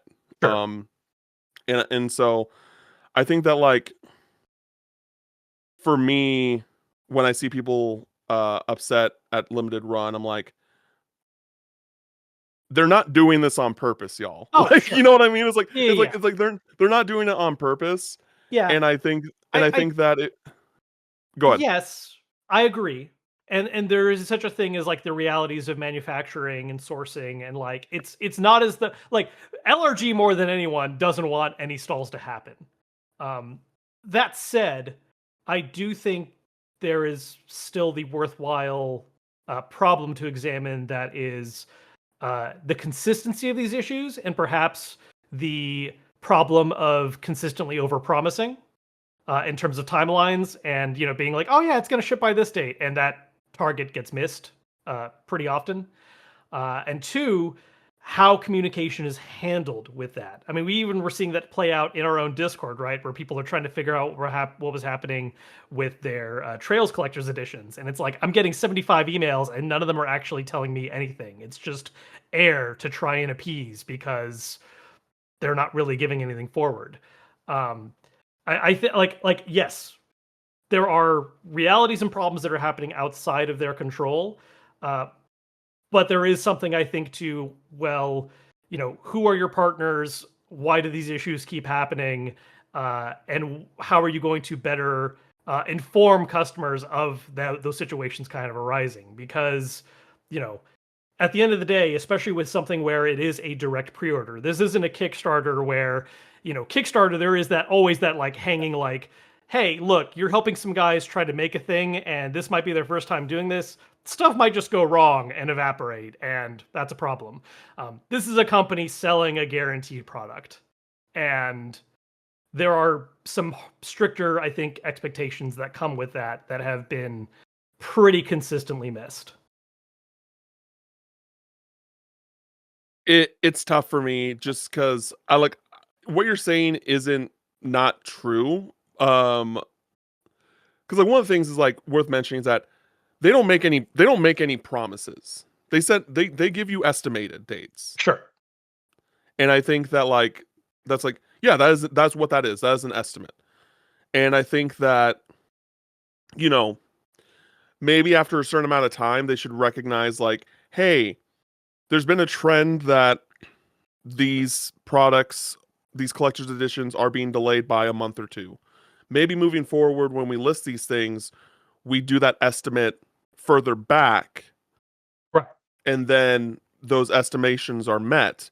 But on the flip side of that, there's going to be people being like, it's going to take this long for you to get this. You know what I mean? Sure. Like Yeah. Oh, there's never going to be a perfect situation. well, yeah, people are And always I gonna complain, but I and think that that's the thing though. It's just like if if people are always going to complain, then and I'm not saying like a small portion. Like if there's going to be like significant backlash regardless of what they do, then it's tough for them to really know what the right path forward is.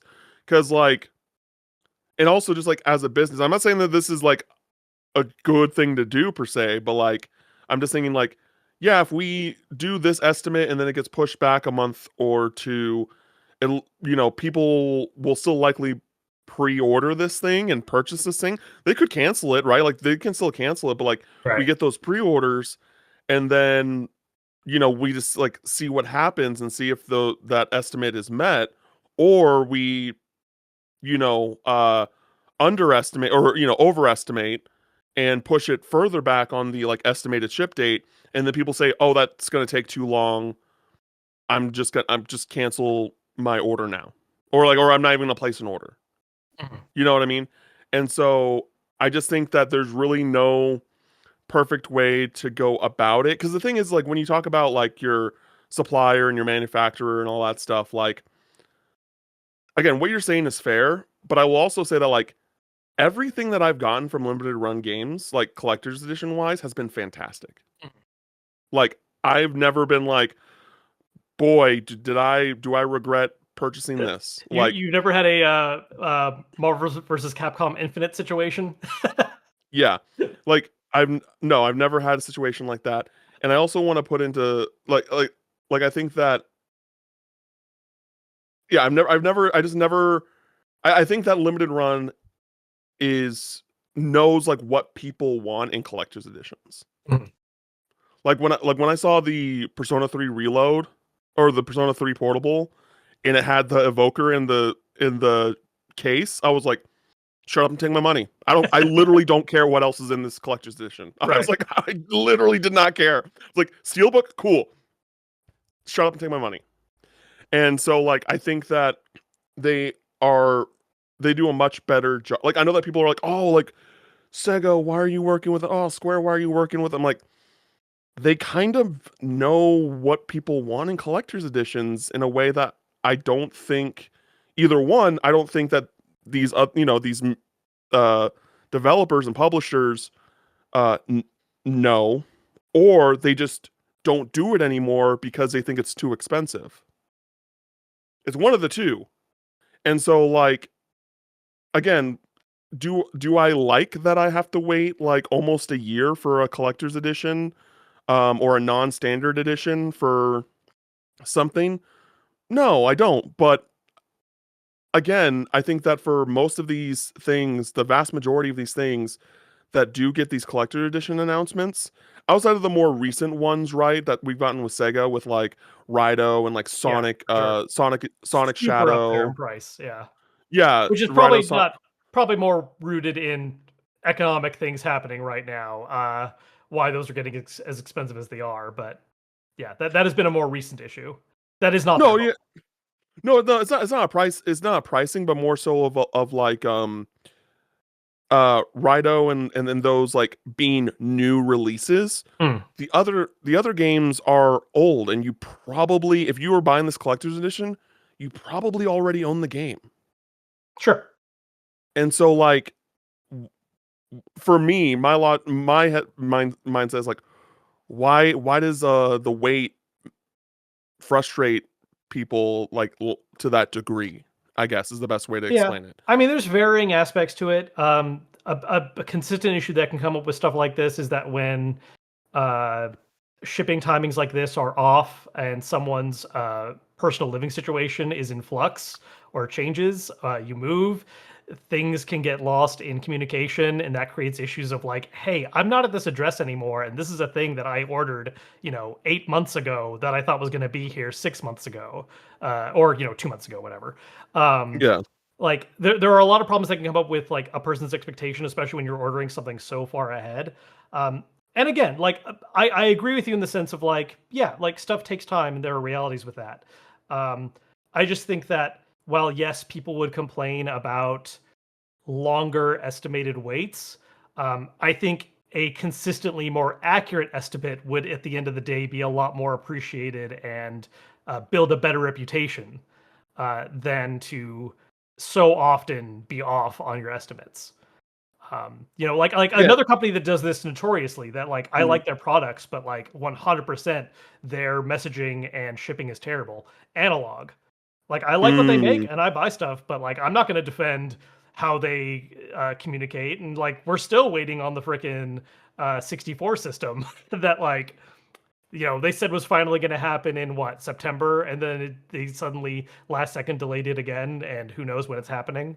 Um, it's like, man, like I understand the idea that like stuff takes time, and I also understand that complications occur. Um, but at the end of the day, part of the point of a business is to like it's not like LRG is some independent artist who I'm buying a product from, and like, hey, it's cool, I get it. You're trying to make things work. Take your time. Like, do what you got to do. Like, you're an established big company. And at the end of the day, there are certain expectations of how a business like that should be ran. Um, and when you have problems like that occur as often as they do, I think people are right to complain. Now, does that mean I'm saying people need to like boycott LRG or whatever? Not really. Like, do what you want with your money, buyer beware. I've pre-ordered stuff recently. I grabbed the Star Ocean First Departure. I Yep. don't do collector's editions from them. Like, that's just my choice because I don't want to deal with the wait. Um, but like, like I just think there is, when I guess my main point is that complaining about this in my mind is like 100% rightfully warranted. Um, and it makes more sense to me than to just be like, oh, well, people would be mad if like they were more open or more overestimating with like how long things might take. I mean, I think ultimately, I understand where you're coming from. I think ultimately it is their model Mhm. of, hey, we're publishing this and this is our model, and we don't know what these deals are like, right? Like, if Oh, even if sure. it's not Yeah. like a big company like Sega or Square, and it's like an indie game, it's just like, hey, like, we want to physically publish this game. Is this a situation where like they say like, this is how it's going to go, there's going to be a pre-order window, and then we're going to be able to sell it on like in our own retail store, and like that's it? Is that like all the instances of that deal? Because I just think that because like when you look at IM 8-bit, right? IM 8-bit, they publish indie games, and they just, you know, they basically get to do a certain number of print, right? They're able to just like make certain number of copies, and then they probably have to renegotiate a deal to reprint future games. Right. And like that's pretty standard, right? That's kind of like a standard thing. Yeah. Limited run is different, and so it's like, what does that look like in a way where uh because I don't think because the thing is like I just don't think limited run's ever going to change the way that they do their stuff, right? They're going to do a pre-order period. They're going to do this, they're going to do that. Yeah. Um I mean, like, I'm not asking for an overhaul of their system or anything. I'm just but saying that. I just don't think that what you want to be fixed is going to be fixed without them changing their model. Not necessarily. I mean, there's absolutely steps that can be taken, whether that's changing the amount of contents within a given collector's edition, who they're working with in terms of suppliers. Uh, Again, just even But do readjusting the expectation on what the estimates are, because at the end of the day, they're the ones making that estimate. Like, I'm not saying, again, like, I don't think the issue is the time, it's the promise of what that, like, I realize they don't promise. They're not saying, hey, here's a hard release date. But a posted estimate is an estimate. And that is what is, in customers' eyes of, oh, that's when a thing is going to release. And so, being better about how that is actually communicated, and also the customer service and the process of that, of how you communicate with your customers for something they've bought and what's going on with it, those can be handled better. I definitely agree that like the messaging, as someone who dealt with like the whole trail stuff, and like we were talking about today, like the Bracer edition, they like it wasn't even like the main focus. They just kind of snuck in there like, oh, it's being pushed back like because of blah blah blah blah blah. I'm not trying to pretend that they could not do better about that. Yeah. But what I'm saying is like those fixes that again, there's trade-offs to what your uh Yeah. proposed fixes are. So like, oh, there's going to be less content in the collector's edition.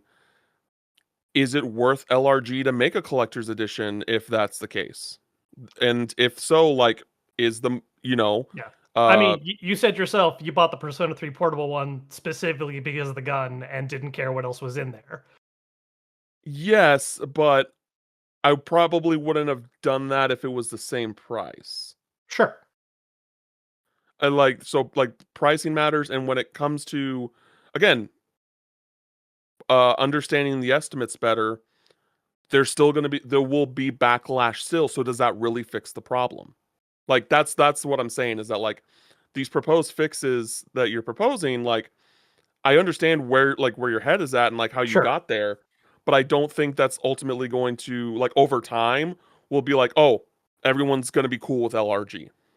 Does that make sense? Like everyone's gonna Um, be like, I absolutely think there would be a difference in reputation. I do think I agree with you there would still be noise, but I think noise in regards to I just think there's an important difference between uh having a problem with the company because of the time it takes versus having a problem with the company because there is consistent mismessaging. Like I think there is an important sure. difference in how you view what the problem with the company is. Because I Like feel like there's a different tone to being like, oh man, like they make cool stuff and it takes forever, but like it's cool versus like, man, I ordered this thing and like I was supposed to get it by this date and they're not really telling me what's going on with it. I don't know when to expect it now in the future. Like that is a very different tone of like how the company interacts with their customer base. And some of those people are absolutely just loud and angry and will be no matter what. I'm not going to pretend that like jerks don't exist. That is always a thing on the internet. Absolutely. But I also think there are a lot of people who I think are more mild mannered and get screwed over in the process as well, and also have rightful complaints. okay. We're also just kind of going in circles at this point, I think.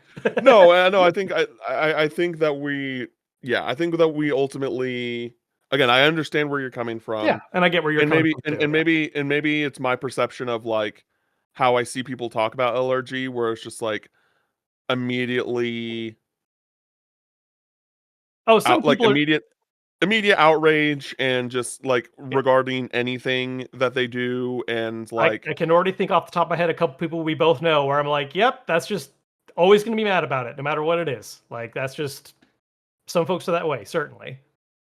and I just and I just think that like and this I think was an actually like constructive conversation. This Oh, was not sure, like any bad conversation. I want to be clear about this. yeah, But like when they announced the Star Ocean Collector's Edition, like I saw people I was in the JRPG Pursuit Discord and everyone was kind of talking about it and like the way I kind of like looked at it was like this is kind even though I did realize that Square Enix was technically Gex as well, but I with was the just like Amano art, Jesus, yeah.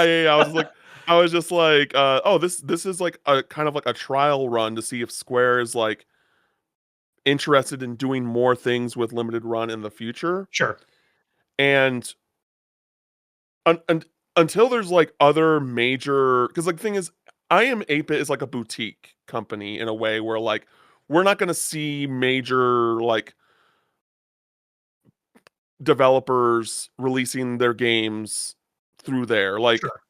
especially like like Western like JRPG like Eastern The publishers. big established companies, yeah, probably not. Yeah, and in the US there really isn't anyone else outside of LRG. Right, And so it felt like a test run of like Square Enix kind of like feeling things out, being like, "Hey, if this Star Ocean game that didn't get a physical release does well, then maybe we'll do other things that we never did a physical release for in the future with limited run." And like I I don't think that the issues that we're talking about with LRG, I don't think they're going to be completely resolved in the way that I think that, everyone wants sure. unless they were to fundamentally change their model. Mhm. But at the very least it's like, hey, like this is a test run to be like if there it was basically like me hoping that giving more hope that LRG are going to fix the problems that they can fix Mhm. with the current model that they have, and then still getting the opportunity of getting like things like Square, from Square, of physical releases that we never got, da da da da da. And so I want to vote with my wallet, if that makes sense, in that way. Sure. I want to vote. I want to buy this not just because I want it, because I do think this is either like, hey, either we get future things from Square through limited run, or we're not going to get future things from Square at all. Like, and this is in regards to older games, right? That did not get a physical Sure, release. yeah, they're probably still gonna do collector's editions for their big AAA drops or whatever. You know, Final Yeah, of Fantasy course. Remake Part 3, etc. But yeah, like when next time they remaster, who knows, whatever game, you know, if it's like a smaller title, you know, where's the interest in making collector's editions for that? Yeah. Um, and and again, just and a lot again, a good part of the perception is just based off of my own thing, where it's like, yeah, most of these collector's editions are for games that I already own or have already played, and so like I don't really care when the collector's editions come in as long as they do. Like Mhm. obviously there is a line, and that line is going to be different for different people. So Sure. for a lot of people, it is like, this is the estimated date that you gave me. Where's my shit? Yeah. And I totally get that. Um, but then for me, it's like, yeah, as long as I like, Get it. get it. Like I'd probably say like after like 12 months is probably when I'm going to start like being like, okay, like let me look at an update on this in a Sure. real way. Yeah. Um, but because like I just recently got the Yakuza Zero and Kiwami Classic editions because one, if you get all seven of them, Yep. it's like a really nice shelf piece and it has like the dragon art on it, very cool. Yeah. But also, I don't have the Yakuza games on Xbox, and that was you could get the standard version, of course, but I was just like, I want these on Xbox physically, so I bought them all.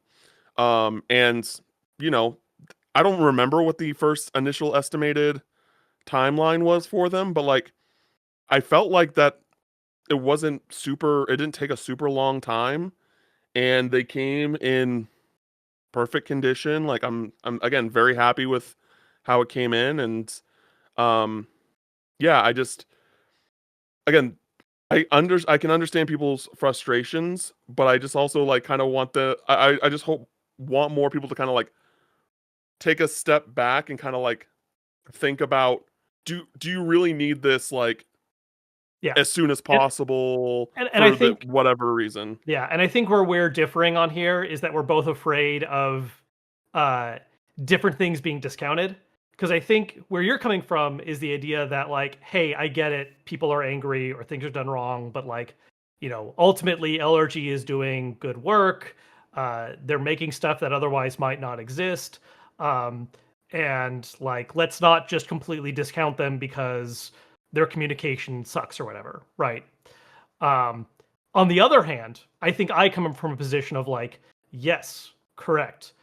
Also, though, I don't want to discount problems people have had as just, you know, whining or like oh you're just mad that like whatever it's 2 extra months of wait like there are people that do have like good foundational reasons to have a problem with how they're being communicated to about things they've paid money for. For sure. And ultimately, I think we both actually are in kind of the same space of like, yeah, LRG isn't perfect, and there's problems, and there's headaches, but they do ultimately release some cool stuff, and like, awesome. Like I said, I pre-ordered First Departure. Like, I'm not like saying to never buy from them or anything. I think we just come from different ends of like who we are trying to give a little bit more benefit of the doubt on. Yeah, and I totally think that people are free to be up, should definitely like if it's upsetting to you, like it's upsetting to you. I Right. definitely get it. I just because you spend money on it, and if that's like just the lay of it, then like cool. But if that's not the lay of it, then it's just like, hey, like, you know, let's just simmer down a little bit. Like let's just like, Yeah. because eventually when that thing comes, it's gonna come in good quality. But that being said, there have been like other like issues, right? That LRG like said this would happen when it comes to like the physical media of it all, Oh yeah. that just Jeez. like ultimately did not happen, Yeah. right? Like that's an actual problem Yeah. What was it? that The 3DO game that they put on a regular CD-ROM, and it was like, this is not how you preserve this. So Yeah, like when no, you that was an issue. And then apparently, this is something that Emily actually told me at PAX West, but apparently the Yakuza, all the Yakuza games were supposed to have like the most updated version when they came, when the disc came out, yep, and they and don't. that no longer happened. I don't know if that is on LRG or if that's on Sega, Sure. but that is a bad look to LRG because they already said they said that that was going to be a thing. Yeah, they I yeah. personally don't care, but in a general aspect, like that is a bad look. Yeah, because that is a promise that goes unfulfilled. It's one thing to be Yeah, like, "Oh, the latest version isn't on it." It's one thing to it's another to be like, "Oh, they said the latest version would be on it and it's not." Like that's, expectation versus reality kind of situations. yeah, Um, and there's been things where they've announced certain things that just like years ago that have not actually gone up for pre-order yet. Like they were gonna do, they announced that they were doing Rondo of Blood on the Turbo, on its like original hardware. It's not, they never have released it, yeah, and there's been like no up. I don't think there's been any update of it since, and it's just like that's crazy. That was that's like 3 years ago, when you announced that. But anyway, I didn't know didn't about mean to that one. That go. one is crazy. Yeah, didn't mean to go that long Yeah. on limited run Yeah, specifically, which but that is which is a topic we've covered before, but I think we covered some new ground here with like the conversation on it, which is good. one thing I do want to talk about, Uh-huh. because I think this is very specific and I think it's an interesting thing to discuss. Can we talk about how weird Nintendo is with collector's editions?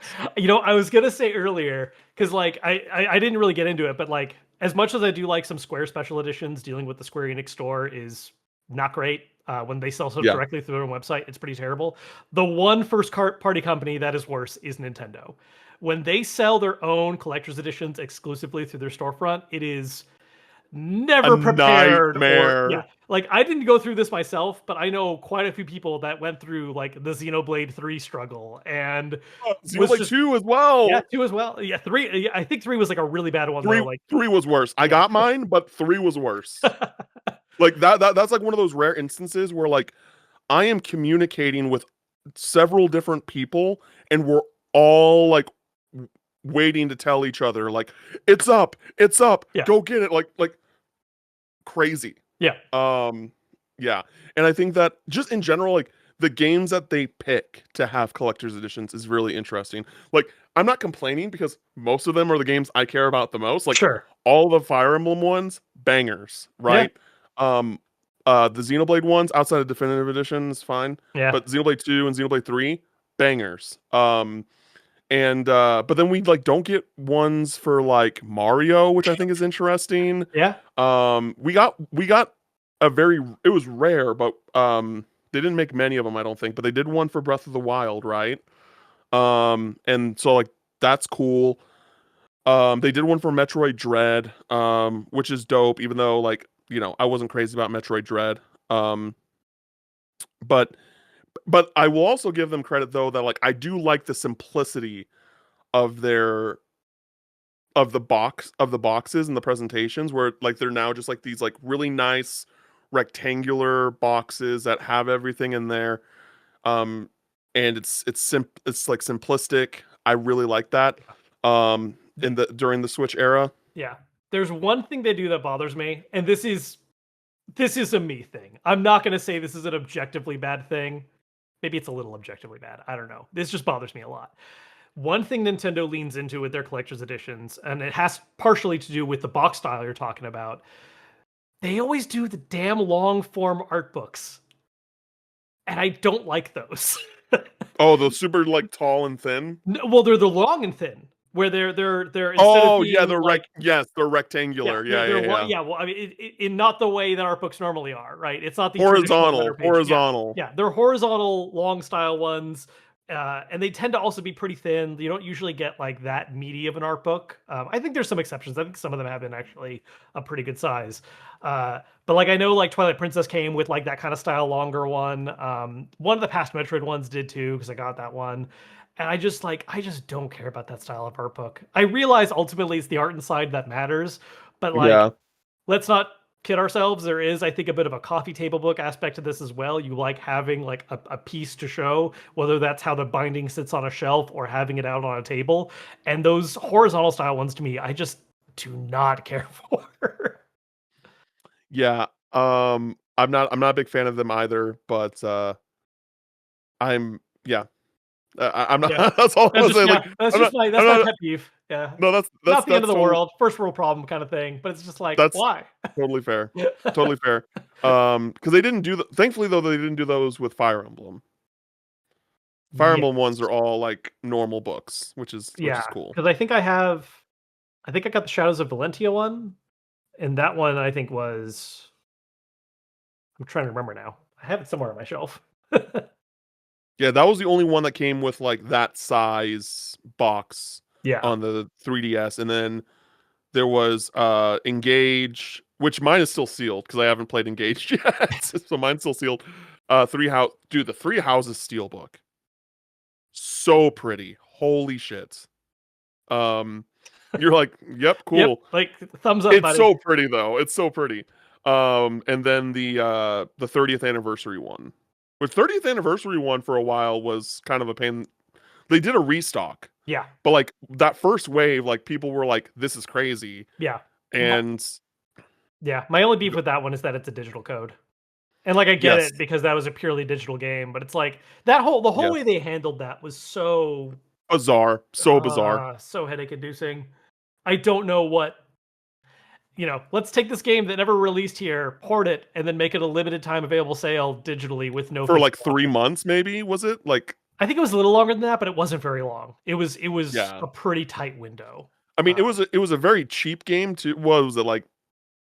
$10, I think, tops. Yeah, I mean, it even was the cheap. collector's edition was like I think like sub 60. Like it wasn't Yeah, like a crazy expensive the thing. cartridge thing though, The glass cartridge? ve- Yeah. very good, very good. Yeah. Very cool stuff. Nintendo is just a little weird with how they handle it. Yeah, like it's both the games they pick and the style. Like it seems like they do tend to lean harder into whenever it is a JRPG type thing, and maybe that's just like market analysis of who's more likely to buy stuff. But you'd think like Mario would more often get like something, right? Like maybe not Mario Kart, but like Mario, like because they didn't do anything for Bonanza either, as far as I can recall. No, Um, and yeah, it's really been like Fire Emblem, Xenoblade, Zelda, and the occasional Metroid. on top of that, and see, this is where I'm going to get into my sicko shit. On top of that, Nintendo gets like, why does the Nintendo of Europe get all the best shit? Yeah, that's the thing that happens with a few collector's editions, right? Because that's even what happened with Triangle Strategy, is that that's a Square Enix game, but that was Nintendo published initially. Yeah. Hmm. And so I think that's part of why like the collector's editions worked out that way regionally. I don't know what it is about like regional offices and who decides what's it might have to do with who they're sourcing from and like what's just more economical to like distribute and I don't know. There's got to be multiple factors going into how just the businesses ran and the division of those regional offices. Um, but it's frustrating if you're So the reason I'm mentioning that is because one of my goals, and I'm not super far behind, but it is something that I need to catch up on, is that I want all of the first party steelbooks. And so not all of them, of course, but like a good percentage, like a decent percentage of them, they were Europe exclusive. yeah. And so I had to go on eBay to buy them to get them to get it sent over. Like I had to do that for like Bayonetta 1 and 2 because they that got us like a exclusive European collector's edition that came with a steelbook. Uh Bayonetta 3, like all the Bayonetta stuff, like what's the Cereza and Oh the yes, yeah, what that the Cereza game. I the forgot what spin-off the one. full Yeah, title was. Yeah, which apparently is really good. Everyone yeah. says that game is I've heard really none of the good. great things. Cereza and the Lost Demon, by the way, In the is the Lost one. Demon, I Yeah. was thinking Lost Crown.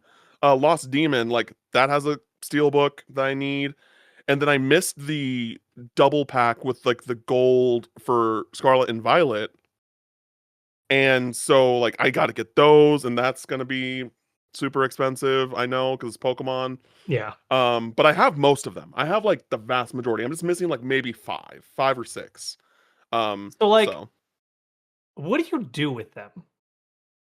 I just have them. I have like a little Are collection they on myself are on they my just shelf. they're just on the shelf, nothing inside of them, just a bunch of like do you take the game out of the regular case and put it in the steelbook and then not use the regular case? Do you just have both out on the shelf? Like this is where I get confused with it because I'm just like, Yeah, okay, yeah. Like cause yeah, cause like I mean with the Trail Steel books, I put like when I open the game and play the game, I put the game in the steelbook case. okay. And then do you just Yeah. get rid of the standard case, or you just is it just also No. hanging around? Like, Yeah. Yeah. okay, it's just a different way brains are wired. Yeah, Yeah. yeah. Yeah. Absolutely. This is the very random thing that just popped into my head just on the subject of cases and collector's editions. I do want to shout out what is by far the most annoying one I've ever picked up. The Persona 3 and 5 dancing games. They did a Oh, yes. I don't know if it was technically a collector's edition or if it was just a special like bundle option they marketed or Yes. something. But what's really frustrating about it is you get both games, which is cool. Yep. Um, you don't get a regular case for either of them. You don't get a Nope. steelbook case for either of them. What you Nope. get is a like 20-page art book with some disc slots on it. Yep. And I And it's uh, not the same size as a normal PS4 case either, it so it's it is bigger. I've actually been meaning to like buy just like if I could find just like used cases for those games to like put the discs in because it's That's smart so actually. Yeah, that's smart. I should probably do that too. Cuz like when I do situations like that, I if I have like a special edition or something where I like it's bigger than like the normal PS4 cases, cuz I like to have everything alphabetized. I sure. just put that at the end of everything, which is still a little frustrating, but kind of is what it is. But yeah, I have the exact same thing, and I should look into doing that too. Yeah. That was the one thing, because I love Persona, and I was like, oh, I want like the Persona Steel books. They did like a super limited one for Moonlight and Dancing All Night, and uh, like I don't even know if it's possible to get them anymore. Like even if it's on eBay, like I don't even think I'm gonna find it on eBay. How did they even distribute those? Were they just like sold on their own or It were was like it was in Japan, I oh believe gotcha. so. It was like okay, like an Yeah. edition that was region exclusive. Okay. Like it was in English, but like because there's a company, I think it's like called GEO or G2 or something like that, where they do like steelbooks. Because I got the SMT3 one from them because it's a really sick steelbook, like really cool. But they did one for Persona Dancing. I was like, well, if this is the only one that I can get for Persona Dancing, I'm gonna try and get it.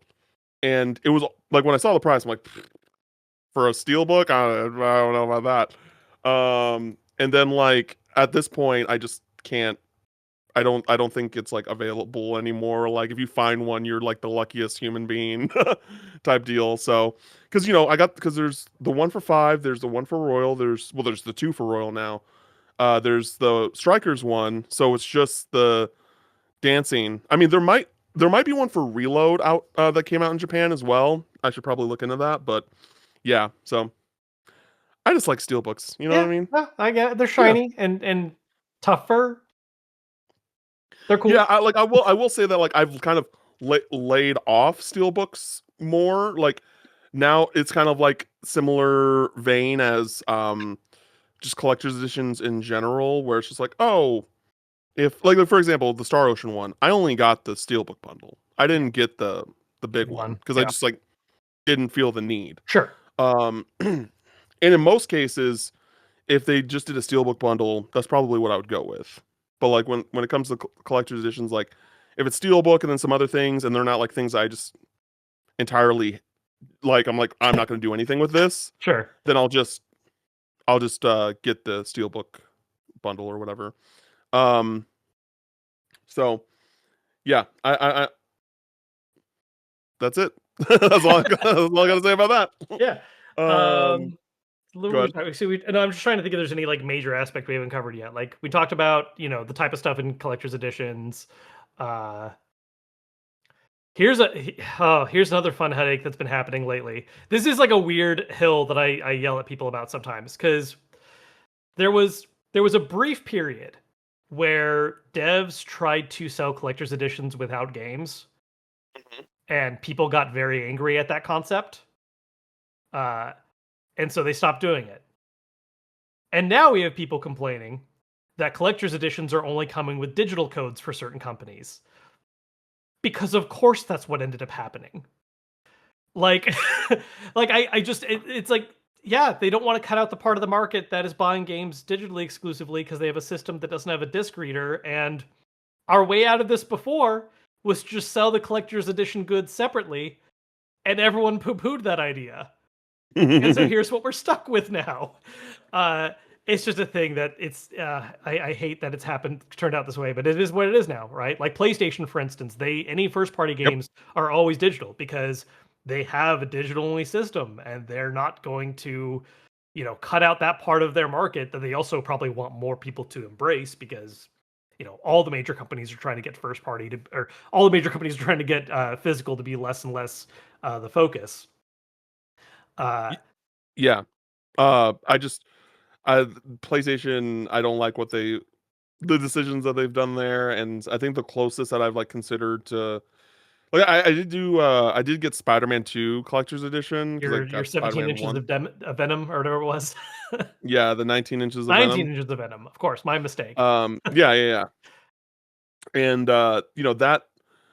because that was like one, it was a cool statue and the steel book, but like the fact that I was just like, hey, who wants to actually, I don't even know if I think I actually just settled on the digital code and I still haven't bought the physical. I don't remember. For Spider-Man 2. Yeah, I honestly don't remember. So I might have to I might have to look into that because I do need to get a physical copy if that's the case. But yeah, very odd thing that I like but outside of that, like God of War, right? I love the God of War series. The Mjolnir hammer, I was like, this is really cool. The Ragnarok one Is was very tempting. Yeah. Yeah, very tempting. But then it was just like, oh, it doesn't come with the game. I'm like, okay, I don't want to pay an extra $60 to $70 on top of this already expensive collector's edition Yeah, and there was to 2 tiers of it too. They had 2 different yeah. levels where it got even more expensive. What bothered me about that one was, one of the collector's edition goodies were dice, which, as I've already said, that's a thing that grabs my attention, and the Yep. dice were different for the tiers. So it wasn't just like, "Oh, get this one and it has the dice, and this one has the dice plus more stuff."